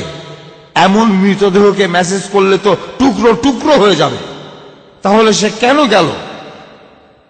সে জীবিত যিশুকেই খুঁজছিল। মেরি ছিল একমাত্র মহিলা, আর একজন জানতো যে যোসেফ অ্যারামেথিয়া যে যিশুকে সমাধিতে রেখেছিল, আর জানতো মেরি ম্যাগডালিন। মেরি তাহলে জানতো যে যিশু জীবিত আছেন। যিশুকে ক্রুশ থেকে যখন নামানো হলো, মেরি তার শরীরে জীবনের চিহ্ন দেখেছিল। 3 দিন পরে মেরি সেখানে গেল চিকিৎসা করার জন্য। সে তখন ভাবছিল কিভাবে সমাধির পাথরটা সরাবে। যখন মেরি যিশুর সমাধির কাছে গেল, তখন অবাক হয়ে দেখল যে পাথরটা সরানো হয়ে গেছে। তখন মেরি সেই গুহার মধ্যে উকি দিল আর দেখল সমাধিটা খালি। মেরি তখন কাঁদতে শুরু করলো, কারণ সে আসলে এমন কিছু আশা করেনি। যিশু তাকে দেখছিলেন কাছাকাছি জায়গা থেকে, স্বর্গ থেকে না, এই পৃথিবী থেকেই। এখন এই সমাধিটার মালিক যে ছিল তার নাম যোসেফ অ্যারামাথিয়া। যিশুর একজন শিষ্য, সে খুব ধনী আর প্রভাবশালী।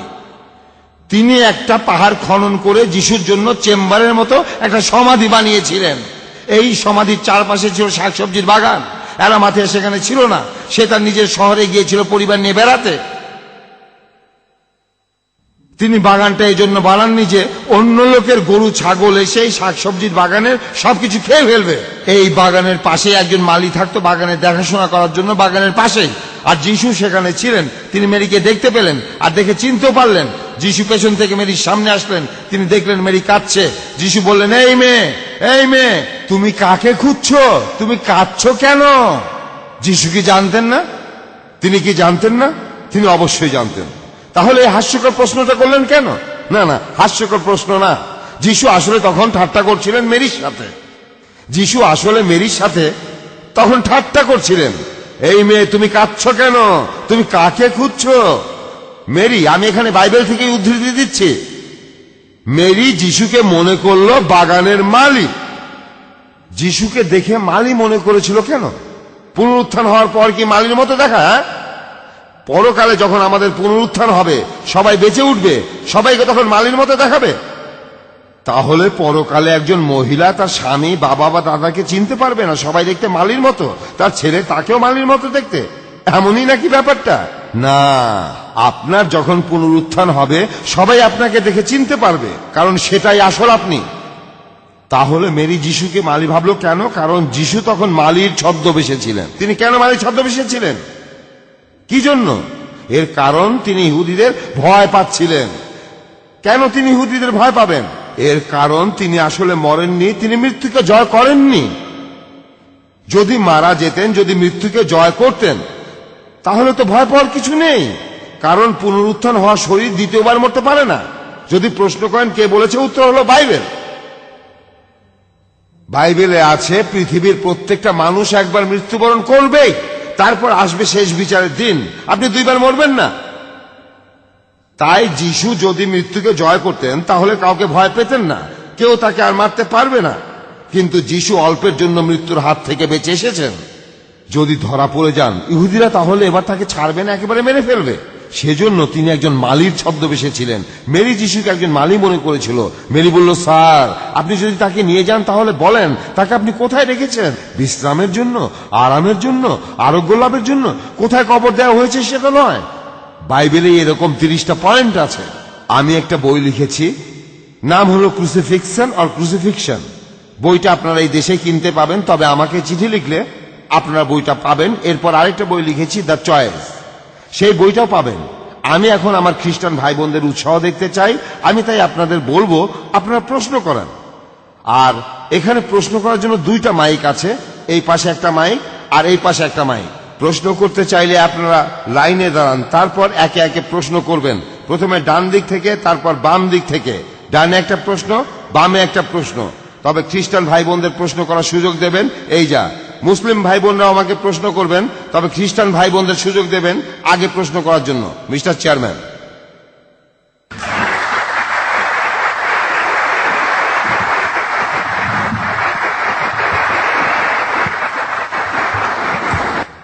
Thank you.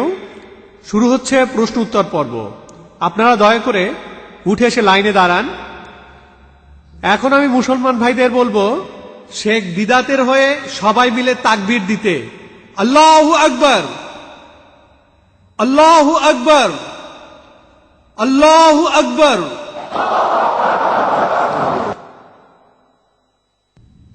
আমরা দেখতে পাচ্ছি অনেকেই প্রশ্ন করার জন্য এসেছেন। কে প্রশ্ন করবেন শেখ বিদাতি ঠিক করবেন। এই যে এই পাশে বামে, এইখানে এই ভাই আমার প্রথম প্রশ্নের উত্তর দিয়েছিলেন। এই পাশে এই ভদ্রলোকই প্রথম আমার প্রশ্নের উত্তর দিয়েছিলেন। ভাই আপনি এখানে প্রথম প্রশ্নটা করেন। স্যার, আমি এখন কোরআন থেকে একটা আয়াত পড়ব। আমি আয়াতটা আরবিতে পড়ব।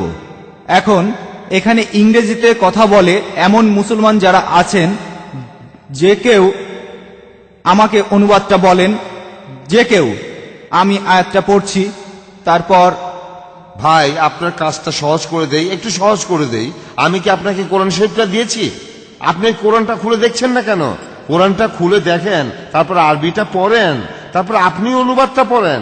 দেখেন কোরআনটা আপনাকে আমি দিয়েছি।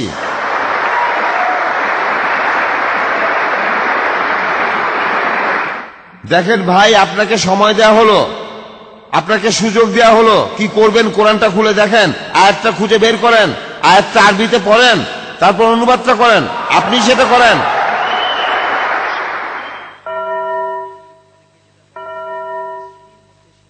ভাই বলেন।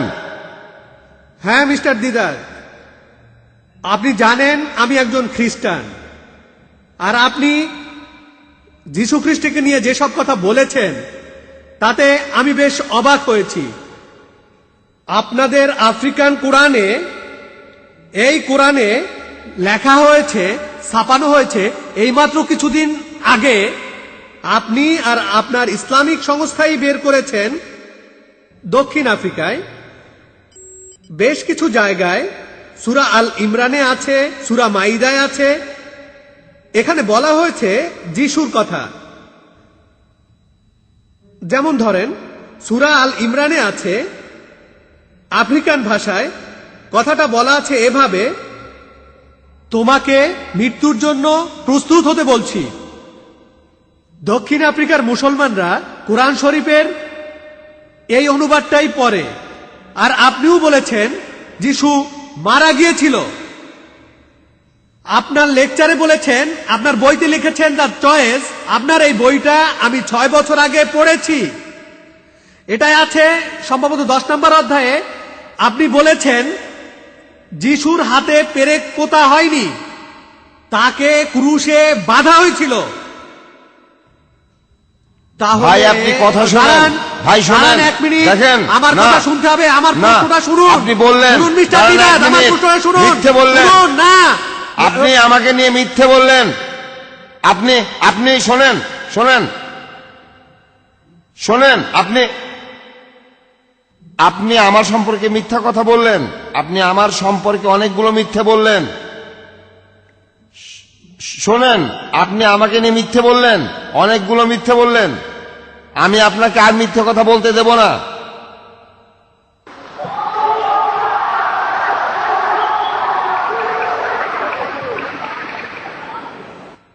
এখন দেখেন, দেখেন এই ভদ্রলোক এখন এখানে উনি ইংরেজিতে লেকচার শুনলেন, উনি ইংরেজিতে শুনলেন।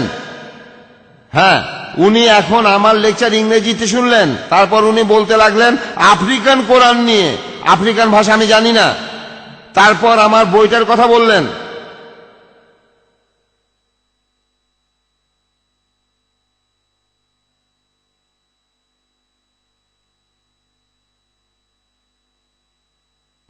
ওই ভদ্রলোক কোথায়? যাকে কোরআন দিয়েছিলাম সেই ভদ্রলোক কোথায়? হ্যাঁ, চলে যায়নি, পালিয়ে গেছে? দেখেন, আল্লাহ এটা করেছেন উত্তর জানার জন্য। আমার হাত দিয়ে তাকে পাঠিয়েছেন কোরআন। দেখেন, দেখেন, আমি আগে থেকে ঠিক করিনি। উনি হাত তুলেছিলেন, আমি বললাম হ্যাঁ বলেন, উনি সঠিক উত্তরটা বললেন, আমি তাকে কোরআনটা দিলাম। হ্যাঁ, ঘটনাটা ভালো করে দেখেন, এভাবেই আল্লাহ কাজ করার। তারপর এই ভদ্রলোকই প্রথম প্রশ্ন করলেন। উনি বললেন যে আরবিতে পড়বেন, কারণ উনি একজন আরব। ঠিক আছে, তারপর উনি বললেন যে অন্য কেউ সেটার অনুবাদ করে দেবে। এটা করা লাগবে কেন? আমি তো তাকে কোরআনটাই দিয়েছি। উনি নিজেই কোরআন খুলে দেখতে পারেন। আমি বললাম ঠিক আছে, আপনি এখন অন্যদের প্রশ্ন করতে দিন। কোরআনের সেই আয়াতটা খুঁজে বের করেন, আপনি আরবিটা পড়েন, তারপর আপনি সেটার অনুবাদ করেন। আমার উত্তরটা কি অযৌক্তিক ছিল? না, কিন্তু আপনারাই দেখলেন এখানে কি ঘটলো। আর কি বলবো, উনি যেভাবে শুরু করেছিলেন সেভাবে শেষ করতে পারলেন না, তাই উনি বের হয়ে গেলেন। আর এখানে আরেকজন, উনি এখানে আফ্রিকান কোরআনের কথা বলছেন। আমি আফ্রিকান ভাষা জানি না, উনি সেখান থেকে উদ্ধৃতি দিচ্ছেন। আমি বললাম এখানেই কোরআন আছে, খুলে দেখেন, আয়াতটা খুঁজে বের করেন, তারপর বলেন। উনি নাকি আমার বই দ্য চয়েস 6 বছর আগে পড়েছেন। উনি মিথ্যেবাদী, কারণ এই বইটা প্রকাশিত হলো সবে মাত্র, দ্য চয়েস। না না, মিথ্যার পর মিথ্যা। এই যে ভাই দেখেন, আপনি এই বইটার কথা বলেছেন, তারপর খুঁজে বের করেন আমি কোথায় বলেছি যিশু মারা গেছেন আর যিশুর হাত আসলে বেঁধে রাখা হয়েছিল। কথাটা কি আমি বলেছি? আমি বলেছি এগুলো খ্রিস্টানদের থিওরি। খ্রিস্টানদের একটা দল বলে এই থিওরি, আর এক দল বলে ওই থিওরি। এগুলো আপনাদের থিওরি। আপনারা খ্রিস্টানরাই যিশু খ্রিস্টের এইসব ছবি এঁকেছেন, ক্রুশবিদ্ধ, হাত বেঁধে রাখা হয়েছে দড়ি দিয়ে। এগুলো আমার কথা না, আপনাদের বানানো থিওরি। আর যেহোবার সাক্ষীরা বলে তাকে স্টেকে ঝোলানো হয়েছিল, আর যিশু খ্রিস্টকে এভাবে বেঁধে রাখা হয়েছিল, তাকে এভাবে বাঁধা হয়নি। আর এই থিওরিগুলোর কথা লেখা আছে আমার বইতে। আমি এই থিওরিগুলোর কথা বলে আপনাদের বলেছি, আপনারাই বেছে নেন কি হয়েছিল। কারণ আপনারা খ্রিস্টানরাই এমন বিভিন্ন থিওরি ছড়াচ্ছেন যে যিশুর আসলে কি হয়েছিল। উনি বলছেন এই কথা আমি বলেছি, কথাগুলো আমি বলিনি। উনি বললেন আমার বইতে নাকি আমি লিখেছি। এই যে আমার বই নিন, খুঁজে বের করেন, তারপর সবাইকে পড়ে শোনান। উনি পারবেন না, এমন কিছু নেই। হ্যাঁ বাবা বলেন। হ্যাঁ মিস্টার দিদাত, আপনি আমাদের সম্বোধন করলেন ইংরেজি হিসেবে। আমিও ভেবে দেখলাম যে ইংরেজদের অতীত ইতিহাস আসলে বেশ সমৃদ্ধ। আচ্ছা সে যাই হোক, আমি ইংরেজ হিসেবে বেশ গর্বিত। এবার আমার প্রশ্ন,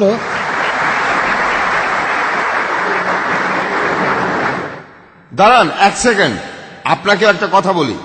আমাকে দেখছেন? আমি একজন বাদামি ইংরেজ, আমি ইংরেজিতে কথা বলি। ইংরেজি আমার মাতৃভাষা, বুঝতে পারছেন? আমি আমি স্বপ্ন দেখি ইংরেজিতে, চিন্তা করি ইংরেজিতে। আর না না, আর মনোবিজ্ঞানীরা বলেন যে আপনি যে ভাষায় স্বপ্ন দেখেন, আপনি যে ভাষায় চিন্তা করেন, সেটাই আপনার মাতৃভাষা। আমি আমি আমি ইংরেজিতে স্বপ্ন দেখি আর আমি ইংরেজিতে চিন্তা করি, তাই ইংরেজি আমার মাতৃভাষা। আর আমি একজন বাদামি ইংরেজ, তাই আমি ইংরেজ লোক বলতে বুঝিয়েছি যারা ইংরেজিতে কথা বলে, হতে পারে আমেরিকান। আমি বলেছি ইংরেজ লোক ইংরেজিতে কথা বলে, আপনার ভাষা দিয়ে আপনাদের একটা গোত্রের মধ্যে ফেলেছি, ইংরেজ লোক।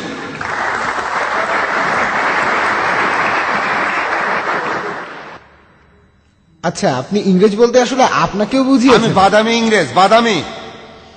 এবার আমার প্রশ্নটা করি, আপনি এখানে দেখবেন ম্যাথুয়ের 12 অধ্যায়ে আছে সাইন অফ জোনা, আর এখানে আপনি দেখবেন যে ইউনুস নবীর সাথে যীশু খ্রিস্টের কিছু ব্যাপারে মিল আছে আর কিছু কিছু ব্যাপারে মিল নেই। যেমন যীশুকে ক্রুশে ঝুলানো হয়েছিল আর ইউনুসকে সমুদ্রে ফেলা হয়েছিল, একটা পার্থক্য। আর একটা হলো ইউনুস ঈশ্বরের কথা না মেনে পালাচ্ছিলেন, যীশু ঈশ্বরের কথা মেনেছেন, এটা হলো আরেকটা পার্থক্য, 2 নম্বর পার্থক্য। আরেকটা হলো ইউনুস জেন্টাইলদের দেশে ছিলেন, তিনি ছিলেন বিদেশে, আর যীশু তখন ইহুদিদের দেশে, নিজের দেশেই ছিলেন, 3টা পার্থক্য বলল। আর আপনি আপনার লেকচারে আরো একটা কথা বললেন যে যীশু এখানে সময়ের উপর গুরুত্ব দিচ্ছেন, 3 দিনের উপরে। আপনি এখানে আরো বললেন যে যীশু খ্রিস্টের কথা কোরআন শরীফেও উল্লেখ করা হয়েছে। আমি ধর্মগ্রন্থগুলোকে গুরুত্বের সাথেই নিচ্ছি, কিন্তু যদি পুরো ব্যাপারটা ভালোভাবে বুঝতে চান আপনাকে পুরো বইটাই পড়তে হবে, পুরো বইটা। আমি এখানে বুক অফ ম্যাথিউ থেকে বলছি, বলা আছে যীশু 3 দিন পর বেঁচে উঠবেন। এখানে আমার কাছে বাইবেলের ইংরেজি ভার্সনটা আছে, যেটা হলো আসলে হিব্রুর অনুবাদ।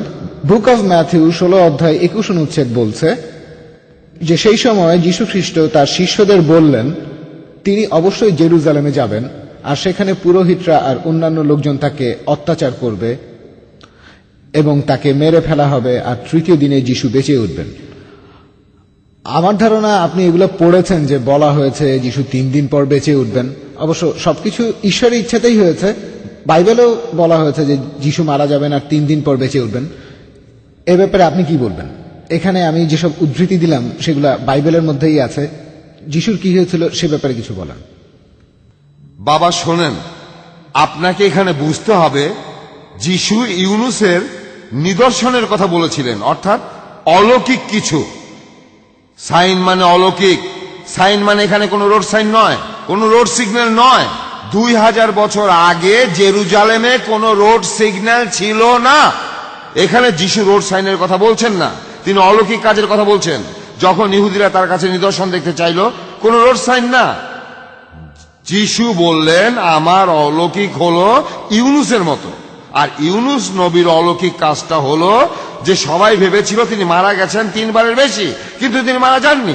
ধরেন আমার একটা বন্দুক আছে, তারপর আমি রেগে গিয়ে আপনাকে 6 বার গুলি করলাম একেবারে হার্টে, আপনি ঝাঁকি খেলেন, তারপর মারা গেলেন। এটা কি অলৌকিক? এটা কি? কিন্তু ধরেন আমি আপনাকে 6টা গুলি করলাম আর আপনি হাসছেন, এটা অলৌকিক। হ্যাঁ হ্যাঁ, এটাই অলৌকিক, এটা অলৌকিক কাজ। আপনার হার্টে আমি 6 বার গুলি করলাম আর আপনি হাসছেন, এটা অলৌকিক। আপনাকে আমি তখন ভয় পাবো, এটা জানেন? এমন কিছু হলে আমি সত্যি আপনাকে ভয় পাবো। তাহলে যীশু তখন বলেছিলেন যে আমার অলৌকিক কাজটা হবে ইউনুসের মতো। ইউনুসের যা হয়েছিল আমারও তাই হবে। ইউনুসের কি হয়েছিল? সবাই ভেবেছিল তিনি মারা গেছেন, ওনার মারা যাওয়াটাই স্বাভাবিক ছিল, স্বাভাবিক। উনি মারা গেলে এটা অলৌকিক হতো না। যীশু, ওনার সম্পর্কে আমরা যে গল্পটা জানি, ওনারও মারা যাওয়া স্বাভাবিক ছিল, সবাই ভেবেছে তিনি মারা গেছেন। মারা গেলে এটা অলৌকিক কিছু হতো না। যীশু মারা গেলে তাকে যে অত্যাচার করা হয়েছিল, মারা গেলে সেটা অলৌকিক হতো না। উনি মারা না গেলে সেটা অলৌকিক হবে। সেজন্য আমি প্রশ্ন করছি, যীশু কি ইউনুসের মতো ছিলেন? ইউনুস বেঁচে ছিলেন আপনারা বলেছেন, আর যীশু মৃত। কথাটা বলেছেন আপনাদের ভাষায়, ইংরেজি ভাষায় ইউনুসের মতো না, জুলু। আমি জুলুদের প্রশ্ন করছি, এটা কি ইউনুসের মতো? আমি জুলুদের প্রশ্ন করছি, এটা কি এটা কি ইউনুসের মতো নাকি তার মতো নয়? আপনারাই বললেন ইউনুসের মতো নয়। আমি আফ্রিকানদের প্রশ্ন করছি, ওয়ান সোয়াস জোনা, হ্যাঁ ইউনুসের মতো সোয়াস জোনা। আমি আফ্রিকানদের প্রশ্ন করছি, এটা কি সোয়াস জোনা নাকি নি সোয়াস জোনা? এবার আমি আরবিতে বলছি, يا معلم نريد أن نرى منك آية فأجاب وقال لهم جيل شرير وساعة فاسق. স্পষ্ট কথা আরবিতে যীশু খ্রিস্টের এই কথাগুলো একেবারে খুব স্পষ্ট। ইংরেজি থেকে অনুবাদ যে জিলন, এই অনুবাদ করেছেন খ্রিস্টানরাই, আমি না। جيل شرير وفاسق يطلب آية ولا توتى له إلا آية يونان النبي لأنه كما كان يونان في بطن الحوت 3 أيام و3 ليال. হাকাজা, এখানে যে শব্দটা আছে সেটা হাকাজা, একই রকম ব্যাপার। আমি আরব খ্রিস্টানদের বলছি, এটা কি হাকাজা নাকি লা হাকাজা? যিশু আর ইউনুস ওনারা কি হাকাজা, একই ঘটনা ঘটেছিল নাকি লা হাকাজা? আপনারাও জানেন লা হাকাজা। এখন আপনারাই বলেন যে বাইবেল হলো ঈশ্বরের বাণী, পবিত্র আত্মা নির্দেশ দিয়েছেন ম্যাথিওকে গসপেল লেখার জন্য। আর সেখানে এটাই দেখা যাচ্ছে যে যিশু, দেখেন আমি খ্রিস্টান হলে যিশুকে কখনোই মানতাম না, মুসলমান হিসাবে আমি যিশুকে মানি, তিনিই মসিহ, তিনি আল্লাহর একজন প্রেরিত নবী মুসলিম হিসেবে। কিন্তু ইহুদি হলে এই লোক কিছু অলৌকিক কাজ করবে বলেছিল, কিন্তু সে তার একটা কাজও করতে পারেনি।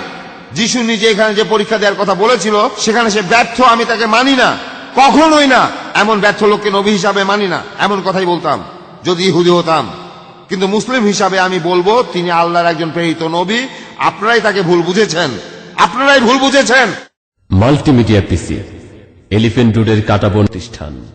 আমি অলৌকিক কাজের ব্যাপারে একটা কথা বলি। যদি আপনার হৃৎপিণ্ডে 6টি গুলি করা হয়, ঠিক, তারপরও যদি আপনি বেঁচে থাকেন, সেটাই হবে একটা অলৌকিক। অবশ্যই। আর যদি 6টা গুলি খেয়ে আপনি মারা যান, তারপর আবার বেঁচে ওঠেন, সেটাও হবে একটা অলৌকিক। ঠিক, তাহলে ঠিক বলেছেন। তবে প্রথমে দেখতে হবে আমি মারা গিয়েছি কিনা। দেখেন, আসলে যদি আমার হৃৎপিণ্ডে 6টি গুলি করা হয়, আমি মারা যাব না, এটা আপনি ধরে নিচ্ছেন। এখন যিশু 3 দিন পর, ক্রুশবিদ্ধ হওয়ার 3 দিন পর তিনি সেই ঘরে গেলেন যেখানে তিনি লাস্ট সাপার করেছিলেন। আরেকটা প্রমাণ দিচ্ছি, তিনি তখন মারা যাননি, তার নিজের মুখের কথা। তিনি সেই ঘরে গেলেন যেখানে লাস্ট সাপার করেছিলেন। তিনি সেই ঘরের ভেতর ঢুকে তার শিষ্যদের অভিবাদন জানালেন হিব্রু ভাষায়, সালাম আলাইকুম। সালাম আলাইকুমের মতো শুনতে, আমরা বলি সালাম আলাইকুম, ইহুদিরা বলে সালাম আলাইকুম, একই কথা, আল্লাহর শান্তি বর্ষিত হোক। তিনি যেখানে বললেন সালাম আলাইকুম, সেখানে তার শিষ্যরা খুব ভয় পেল। বুক অব লুকে আছে, তারা ভয় অসাড় হয়ে গিয়েছিল, অনড়। এখন আমার প্রশ্ন, তারা ভয় পেয়েছিল কেন? কারণ যখন আপনি আপনার প্রভুকে দেখবেন, আপনার দাদাকে, শিক্ষককে, আপনার গুরুকে, আপনার নবীকে, মসিহকে আরব আর ইহুদিরা জড়িয়ে ধরবে, আর তারপর এটাই তাদের রীতি, আরব আর ইহুদিরা। কিন্তু তারা এমনটা করলো না, খুব ভয় পেল। এখন আমার প্রশ্ন, তারা ভয় পেয়েছিল কেন? আর লুকের 24 নম্বর অধ্যায়ে এটার উত্তর দেয়া আছে। তারা ভয় পেয়েছিল কারণ তারা ভেবেছিল সেটা যিশুর প্রেতাত্মা। আমি কি ঠিক বলেছি? যারা বাইবেল পড়েছেন তারা বলেন আমি কি ঠিক বলেছি? শুধরে দিন, যদি আমি ভুল বলে থাকি তাহলে শুধরে দিন। হ্যাঁ, আমি জানি আমার ভুল করার কোনো উপায় নেই। এখন আমার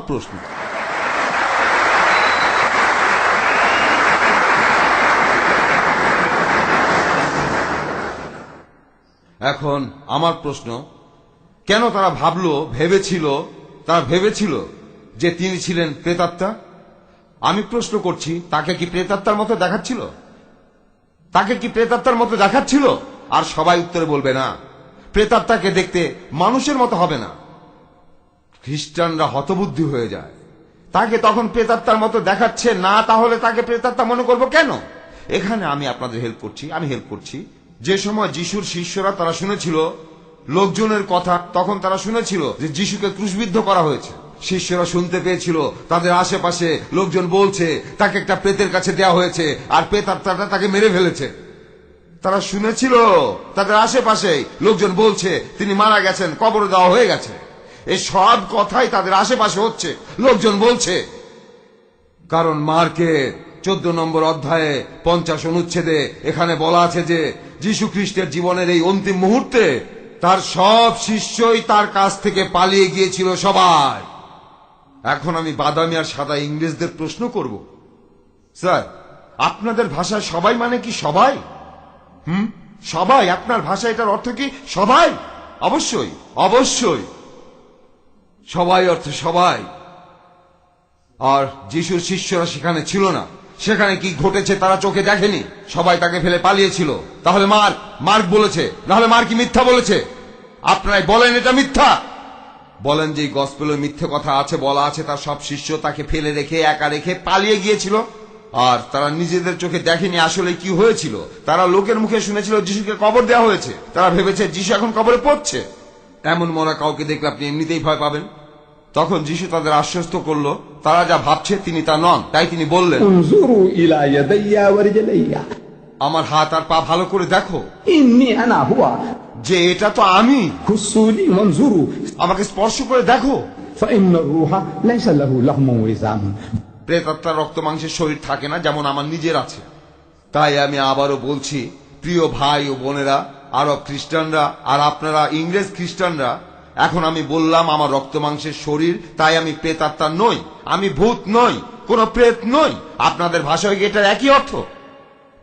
আমার রক্ত মাংসের শরীর থাকলে আমি প্রেতাত্মা নই, ভূত নই, কোন প্রেত নই, কিছুই নই আমি। আপনাদের ভাষাতে কি একই অর্থ? অবশ্যই তাই।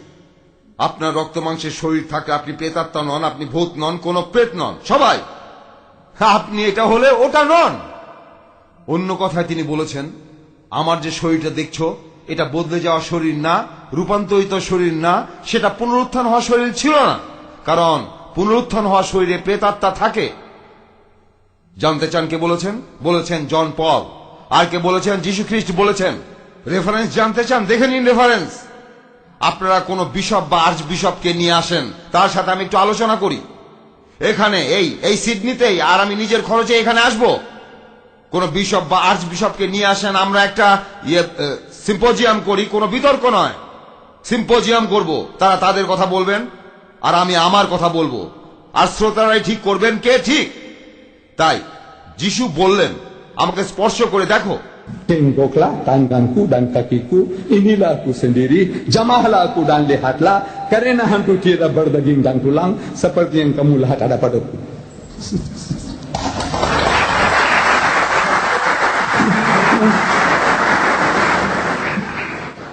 শিষ্যরা যিশুকে স্পর্শ করলো, আমি বাইবেল থেকেই বলছি, তারা তাকে স্পর্শ করলো আর আনন্দে আত্মহারা হয়ে গেল, অত্যন্ত খুশি হলো। তারপর ভাবলো এটা কি অদ্ভুত ব্যাপার হলো, আমরা শুনলাম তাকে মেরে কবর দেওয়া হয়েছে। যিশু বললেন, Indakum hahuna ta'am, তোমাদের কাছে খাওয়ার কিছু আছে?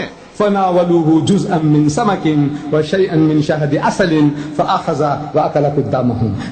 যিশুকে তারা দিল ঝলসানো মাছ আর মধু, তিনি খেলেন, সবগুলোই খেলেন। সবাই যাতে বোঝে তিনি প্রেতাত্মা নন। আপনাদের মনে হচ্ছে তিনি একটা ভূত, একটা প্রেতাত্মা। হ্যাঁ, যিশু ঝলসানো মাছ আর মধু খেলেন। শিষ্যরা তাকে ধরলো, তারা বলল যে না, আমরা ভেবেছিলাম যিশু মারা গেছেন, তিনি বেঁচে আছেন। হুররে, তিনি বেঁচে আছেন। আর যিশু মাছ মধু খেয়ে কি প্রমাণ করলেন? তিনি ভূত, একটা প্রেতাত্মা। প্রত্যেকটা অনুচ্ছেদ, বাইবেলের প্রত্যেকটা অনুচ্ছেদ, প্রত্যেকটা কথার আপনারা ভুল ব্যাখ্যা করেছেন আমার ভাইয়েরা। ইংরেজদের বলছি, বাদামি রঙের ইংরেজ, সাদা রঙের ইংরেজ, হয়তো বলতে পারেন আমি আমেরিকান, ইংরেজিতে কথা বললে আপনি একজন ইংরেজ। আর আপনাদের বলছি, আসেন স্যার কথা বলেন ইংরেজিতেই কথা বলেন। আমি প্রমাণ করব প্রত্যেকটা অনুচ্ছেদে আপনারা ভুল বুঝেছেন, প্রত্যেকটা অনুচ্ছেদে আপনারা ভুল ব্যাখ্যা করেছেন। বুঝতে পেরেছেন? ধন্যবাদ। হ্যাঁ, আপনি বলেন। এখানে আজকে বিভিন্ন জাতি আর ভাষার মানুষ এসেছে, সবাই একত্রিত হয়েছে। আমি জাতিতে গ্রিক, আর আমি খ্রিস্টান ধর্মের একজন অনুসারী, বাইবেলেও বিশ্বাস করি, আর আমি যিশুকেও মেনে চলি। আর সেটাই আমার কাছে ঠিক বলে মনে হয়, কারণ যিশুকে আমাদের মানুষ জাতির পাপের জন্য ক্রুশবিদ্ধ করা হয়েছিল। মানুষ জাতির পাপের জন্যই তিনি এই প্রায়শ্চিত্ত করেছিলেন, আমাদের পাপের জন্যই তার এই শাস্তি। আর যিশু যখন মারা গেলেন, তার শরীরের রক্ত গড়িয়ে পড়েছিল, আর সেই রক্তই আমাদের দাসত্ব আর পাপ থেকে বাঁচিয়েছে। আর যিশু খ্রিস্টের প্রায়শ্চিত্তের এই ঘটনাটি বাইবেলে খুব স্পষ্টভাবেই বলা আছে। আরো বলা আছে যে তিনি আবারও জীবিত হয়ে ফিরে আসবেন। এখানে বুক অব আইজায়া 53 নম্বর অধ্যায় আছে, আমি এখানে সেটার উদ্ধৃতি দিচ্ছি। আমাদের পাপের জন্য তিনি রক্তাক্ত হয়েছেন, আমাদের অপরাধী তিনি ক্ষতবিক্ষত হয়েছেন, আর তার প্রায়শ্চিত্তেই আমরা মানুষ জাতি শান্তি পেয়েছি, তার ক্ষততেই আমরা আরোগ্য লাভ করেছি। তারপরেও ঈশ্বরের ইচ্ছায় তিনি শাস্তি পেয়েছেন আর কষ্টও পেয়েছেন। আর তারপর সর্বশক্তিমান ঈশ্বর তাকে একটা সুযোগ দিয়েছেন, যীশুখ্রিস্ট তার বংশধর দেখে যাবেন আর বেঁচেও থাকবেন। আর তাই ঈশ্বর তাকে মহত্তর অংশীদার করবেন, আর তিনি ভালো আর মন্দকে বিভক্ত করবেন, কারণ তিনি নিজেই মৃত্যুকে বরণ করেছেন। তিনি অপরাধীদের সাথেই ছিলেন, কারণ তিনি সবার জন্য প্রায়শ্চিত্ত করেছেন আর অপরাধীদের সবাইকে মুক্তি দিয়েছেন। আমি এখানে 3টা অনুচ্ছেদের কথা বললাম, পরপর 3টা অনুচ্ছেদ। আপনি আইজায়ার পুরো অধ্যায়টা পড়ে দেখতে পারেন। এখানে বলা হয়েছে যে যীশুখ্রিস্ট পুরো মানুষ জাতির পাপের জন্যই নিজেকে উৎসর্গ করেছিলেন, আর তারপর যীশুখ্রিস্টের মৃত্যুর পরে আবার পুনরুত্থান হয়েছিল। এখন আমার প্রশ্ন হলো, আপনি কেন বাইবেলের এই কথাগুলো মেনে নিতে পারছেন না, আর আমাদেরকেও বা কেন বলছেন আপনার কথা মেনে নিতে? আপনি এখানে আমাকে বলেছেন, আপনি বলে দিচ্ছেন আমি বাইবেল কিভাবে পড়ব আর পড়ে কি বুঝবো। আপনি ঠিক সেটাই করেছেন। তারপর খ্রিস্টানরা আমার দরজায় কড়া নেড়ে বলবে আমরা বাইবেলকে যেভাবে দেখি আপনিও দেখবেন। আপনারা ঠুলি পড়ে আছেন আর আমাকেও সেই ঠুলিটা পড়তে বলছেন। আপনি তাই বলছেন,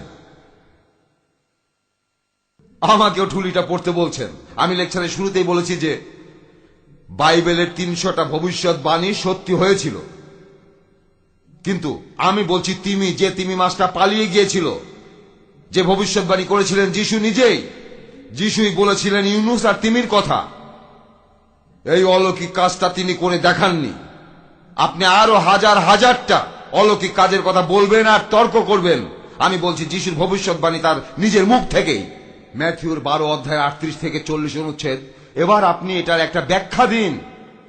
যিশু এছাড়াও বলেছেন আইজায়ায়, সেখানে এসব কথা না। যিশু ইহুদিদের উদ্দেশ্যে বলেছিলেন ইউনুসের যা হয়েছিল আমারও তাই হবে। সেটা কি হয়েছিল? প্রশ্ন এটাই, কি হয়েছিল? মনে করেন আদালতে কেউ একটা প্রতিশ্রুতি দিলে তার মানে তিনি একটা কথা দিয়েছেন। তিনি কি কথাটা রেখেছেন? বারবার যিশু ব্যর্থ হচ্ছেন আপনাদের ব্যাখ্যা অনুযায়ী। এখানে আমি বলতে চাচ্ছি খ্রিস্টানদের ব্যাখ্যা অনুযায়ী তিনি বারবার ব্যর্থ হচ্ছেন। তাই ইহুদি হলে, আমি যদি ইহুদি হতাম, বাইবেল পড়লে বলতাম যে নকল লোক তার মরে যাওয়াই উচিত। যিশু তখন হয়তো বেঁচে গিয়েছিলেন, তবে যদি যিশু বেঁচে গিয়ে থাকে তাকে আবার ধরবো আর দ্বিতীয়বার ক্রুশবিদ্ধ করব। যদি ইহুদি হতাম। যিশুর নিজের মুখের কথা, আর তিনি বারবার ব্যর্থ হচ্ছেন। আপনারাই ভেবে দেখুন আর আপনাদের বিশপকে ডাকুন, আর্চ বিশপ। তিনি যদি ইংরেজি জানেন তাহলে আমি তার সাথে কথা বলবো। আমি আমার নিজের খরচেই আসবো সাউথ আফ্রিকা থেকে। তারপর বিশপ আর আমি আলোচনা করবো এই ব্যাপারে। 50,000 শ্রোতার সামনে কথা বলবো। সেখানে আপনারা কথা বলবেন, অনেক মুসলমান শুনতে আসবেন, কথা শুনবেন, আর আপনারা খ্রিস্টানরাও আমাদের কথা শুনবেন। আচ্ছা, অন্য আরেকটা কাজ করেন, কোন গ্রিক বিশপকে ডাকেন, কারণ আমি দেখতে পাচ্ছি যে ইংরেজরা ভয়ে কাঁপছেন, কাঁপাকাঁপি করছেন। এখন দরকার গ্রিক, বুঝলেন? প্রাচীন গ্রিক। তিনি হয়তো সাহস করবেন। দেখেন কোন গ্রিক বিশপকে পান কিনা। ঠিক আছে, দেখেন এখানে 300 ভবিষ্যৎবাণী সত্যি হয়েছে, মেনে নিলাম। আমি বলছি পালিয়ে যাওয়া তিমিটার কথা। এটার ব্যাপারে কি বলবেন? এটা তো একটা তিমি মাছ আপনাদের জাল ছিঁড়ে পালিয়ে গেছে। আপনারা আসলে খুবই দুর্ভাগা। আপনারা আমাকে ছোট্ট একটা রুই মাছ দেখাচ্ছেন, যখন আস্ত একটা তিমি মাছই পালিয়ে গেছে। এখানে সেটাই হয়েছে। এখানে আপনাদের বাইবেল অনুযায়ী যিশু খ্রিস্ট বারবার ব্যর্থ হচ্ছেন আপনাদের কথা অনুযায়ী। যিশু আপনাদের পক্ষে নেই, আমার পক্ষে। হ্যাঁ,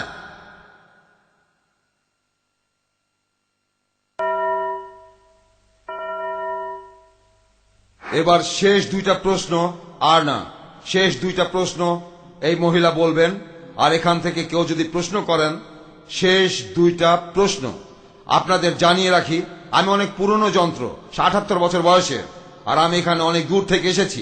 তাই আমার ব্যাপারটা একটু চিন্তা করেন, একটু ভালো করে চিন্তা করবেন। আমি পালিয়ে যেতে চাচ্ছি না, তবে এই বয়সে শরীরও খুব বেশি কষ্ট করতে পারে না। শেষ 2টা প্রশ্ন এই মহিলা করবেন, তারপর একজন। হ্যাঁ বোন, আপনার প্রশ্নটা করুন। আমি আপনাকে ধন্যবাদ জানাচ্ছি, কারণ আজ এখানে এসেছি বলেই কোরআন সম্পর্কে জানতে পেরেছি। আপনার কথা শুনে মনে হয়েছে আমারও কোরআন পড়া উচিত। আমি এখানে জানতে চাচ্ছি কোরআনে যীশুখ্রিস্ট সম্পর্কে কি বলা আছে। যীশু খ্রিস্ট কি বেঁচে ছিলেন? তিনি যদি বেঁচে থাকেন সেটা তাহলে কিভাবে সম্ভব? যীশু সম্পর্কে কোরআন কি বলেছে? আমি কোরআনের যে আয়াতটা বলেছিলাম, সূরা নিসার 158 নম্বর আয়াত বলছে, बल रफाहुल्लाहु इलैहि, আল্লাহ তাহাকে তাহার নিকট তুলে লইয়াছেন।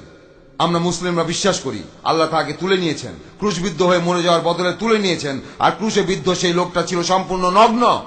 তারা সেখানে ভুল করে অন্য লোককে ক্রুশবিদ্ধ করেছিল, ঈশ্বরের দূতকে নয়, ঈশ্বরের সন্তানকে নগ্ন করে ক্রুশে ঝোলানো হবে আর সবাই তাকে উপহাস করবে।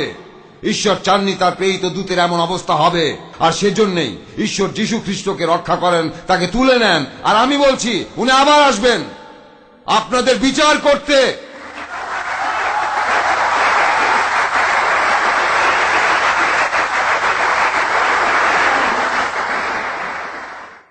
তিনি আবার ফিরে আসবেন। কি জন্য আসবেন? আমরা মুসলমানরা আমরা বিশ্বাস করি যে ইসলাম ধর্মে সর্বশক্তিমান আল্লাহ আমাদেরকে প্রয়োজনীয় সবকিছুরই নির্দেশ দিয়ে গেছেন তার পবিত্র কোরআনে। আমাদেরকে নতুন করে কিছু জানার দরকার নেই যীশু, মুসা বা মোহাম্মদের কাছ থেকে। ঈশ্বরের যেটা দেওয়ার কথা ছিল দিয়েছেন। তাহলে যীশু পৃথিবীতে আসবেন কেন? তিনি পৃথিবীতে আসবেন আপনাদের সুপথে আনার জন্য। আর যীশু নিজেই বলেন, ম্যাথিউতে আছে, সেদিন অনেকে আমার কাছে এসে বলবে, যেদিন যীশু খ্রিস্ট ফিরে আসবেন সেদিন অনেকে আমার কাছে এসে বলবে, প্রভু প্রভু, আমরা কি আপনার নামে ভবিষ্যৎবাণী করিনি? আর আপনার নামে শয়তান তাড়িয়েছি, আর আপনার নামে অনেক কাজ করেছি, অনেক কাজ। সত্যি আপনারা অনেক কাজ করেছেন, হাসপাতাল বানিয়েছেন এতিমখানা, তারপর আপনারা আদিবাসীদের জন্য করেছেন, আফ্রিকার জন্য করেছেন, ইন্ডিয়ার জন্য করেছেন। হ্যাঁ হ্যাঁ, এই সবই আপনারা করেছেন। এই অশিক্ষিতদের শিক্ষিত করেছেন, সভ্য বানিয়েছেন। হ্যাঁ হ্যাঁ, আপনারা এইসব করেছেন। আমরা আপনার নামে ভবিষ্যৎবাণী করেছি, আপনার নামে শয়তান তাড়িয়েছি, আপনার নামে অনেক কাজ করেছি। যিশু এই কথার উত্তরে কি বলবেন?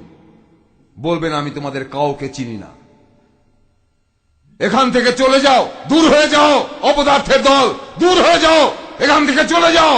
যিশু এটাই আপনাদের বলবেন, তোমরা সবাই পাপী, তোমরা সবাই দুর্বৃত্ত। এমনটা কেন হবে? আপনারা যিশুর নামে কাজ করেন, কুষ্ঠরোগীর সেবা করেন, এতিমদের সেবা করেন। মাদার তেরেসা, উনি অসাধারণ অনেক কাজ করেছেন। আপনারা অনেক ভালো ভালো কাজই করেছেন। আপনারা পশু পাখির সেবা করেছেন, অভয়ারণ্য তৈরি করেছেন, পশু পাখির জন্য খুবই ভালো কাজ করেছেন, আর মানুষের জন্য করেছেন। আপনাদের অপরাধটা কি? আপনারা এই কথাই বলবেন, যীশু খ্রিস্টকে আমরা এইসব কাজই করেছি আপনার নামে। আর তিনিও আপনাদের বলবেন, চলে যাও, দূর হও। তিনি আপনাদের সবার উদ্দেশ্যে বলবেন, চলে যাও, তোমরা সবাই অপদার্থ, যাও যাও। তিনি এভাবেই বলবেন, হুট হুট হুট। তিনি আপনাদের দূর করে দেবেন। কেন উনি এমনটা করবেন? আপনারা তো সবই করেছেন যিশুর নামে। বলেন বলেন। আমি খ্রিস্টানদের প্রশ্ন করছি, যীশু খ্রিস্ট ইহুদিদের তাড়িয়ে দেবেন না? তিনি আমাদের ইসলাম ধর্মের অনুসারীদের দূর হতে বলবেন না, অথবা হিন্দুদেরও না। যিশু বলবেন আপনাদের। কেন যিশু আপনাদের তাড়িয়ে দেবেন? অপদার্থরা দূর হও, আমি তোমাদের চিনি না। আমি খ্রিস্টানদের প্রশ্ন করছি, বলেন কারণটা জানেন? কারণটা জানেন? কারণ আপনারা তাকে প্রভু বলেন। তিনি প্রভু নন, আপনাদের প্রভু নন।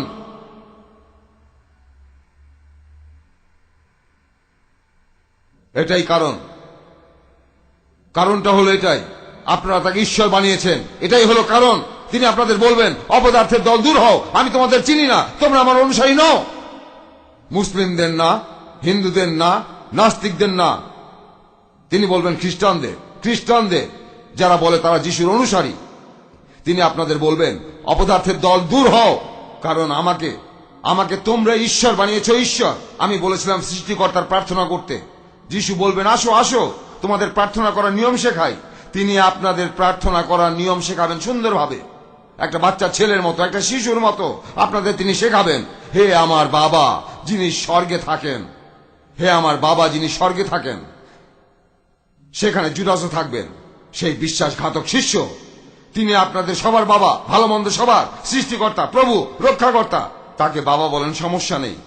হে আমার বাবা যিনি স্বর্গে থাকেন, আপনি সবচেয়ে পবিত্র, সবই আপনার রাজত্ব, পৃথিবীতে আপনার ইচ্ছাই পূরণ হবে যেমনটা হয় স্বর্গে। কোথায় পেলেন যীশু খ্রিস্টের বাবা স্বর্গে থাকেন? কোথায় পেলেন? কিভাবে জানলেন? এভাবে আপনারা প্রার্থনা করবেন, কিন্তু সেটা ভুলে গেছেন। যিশুর পূজা করছেন, তার বাবাকে ভুলে গেছেন। সেই জন্য যিশু বলবেন, দূর হও, আমি তোমাদের চিনি না। আপনি কি বলবেন? বোন শোনেন, বোন, আপনার কাছে কি কোরআন শরীফ আছে? আছে কোরআন শরীফ?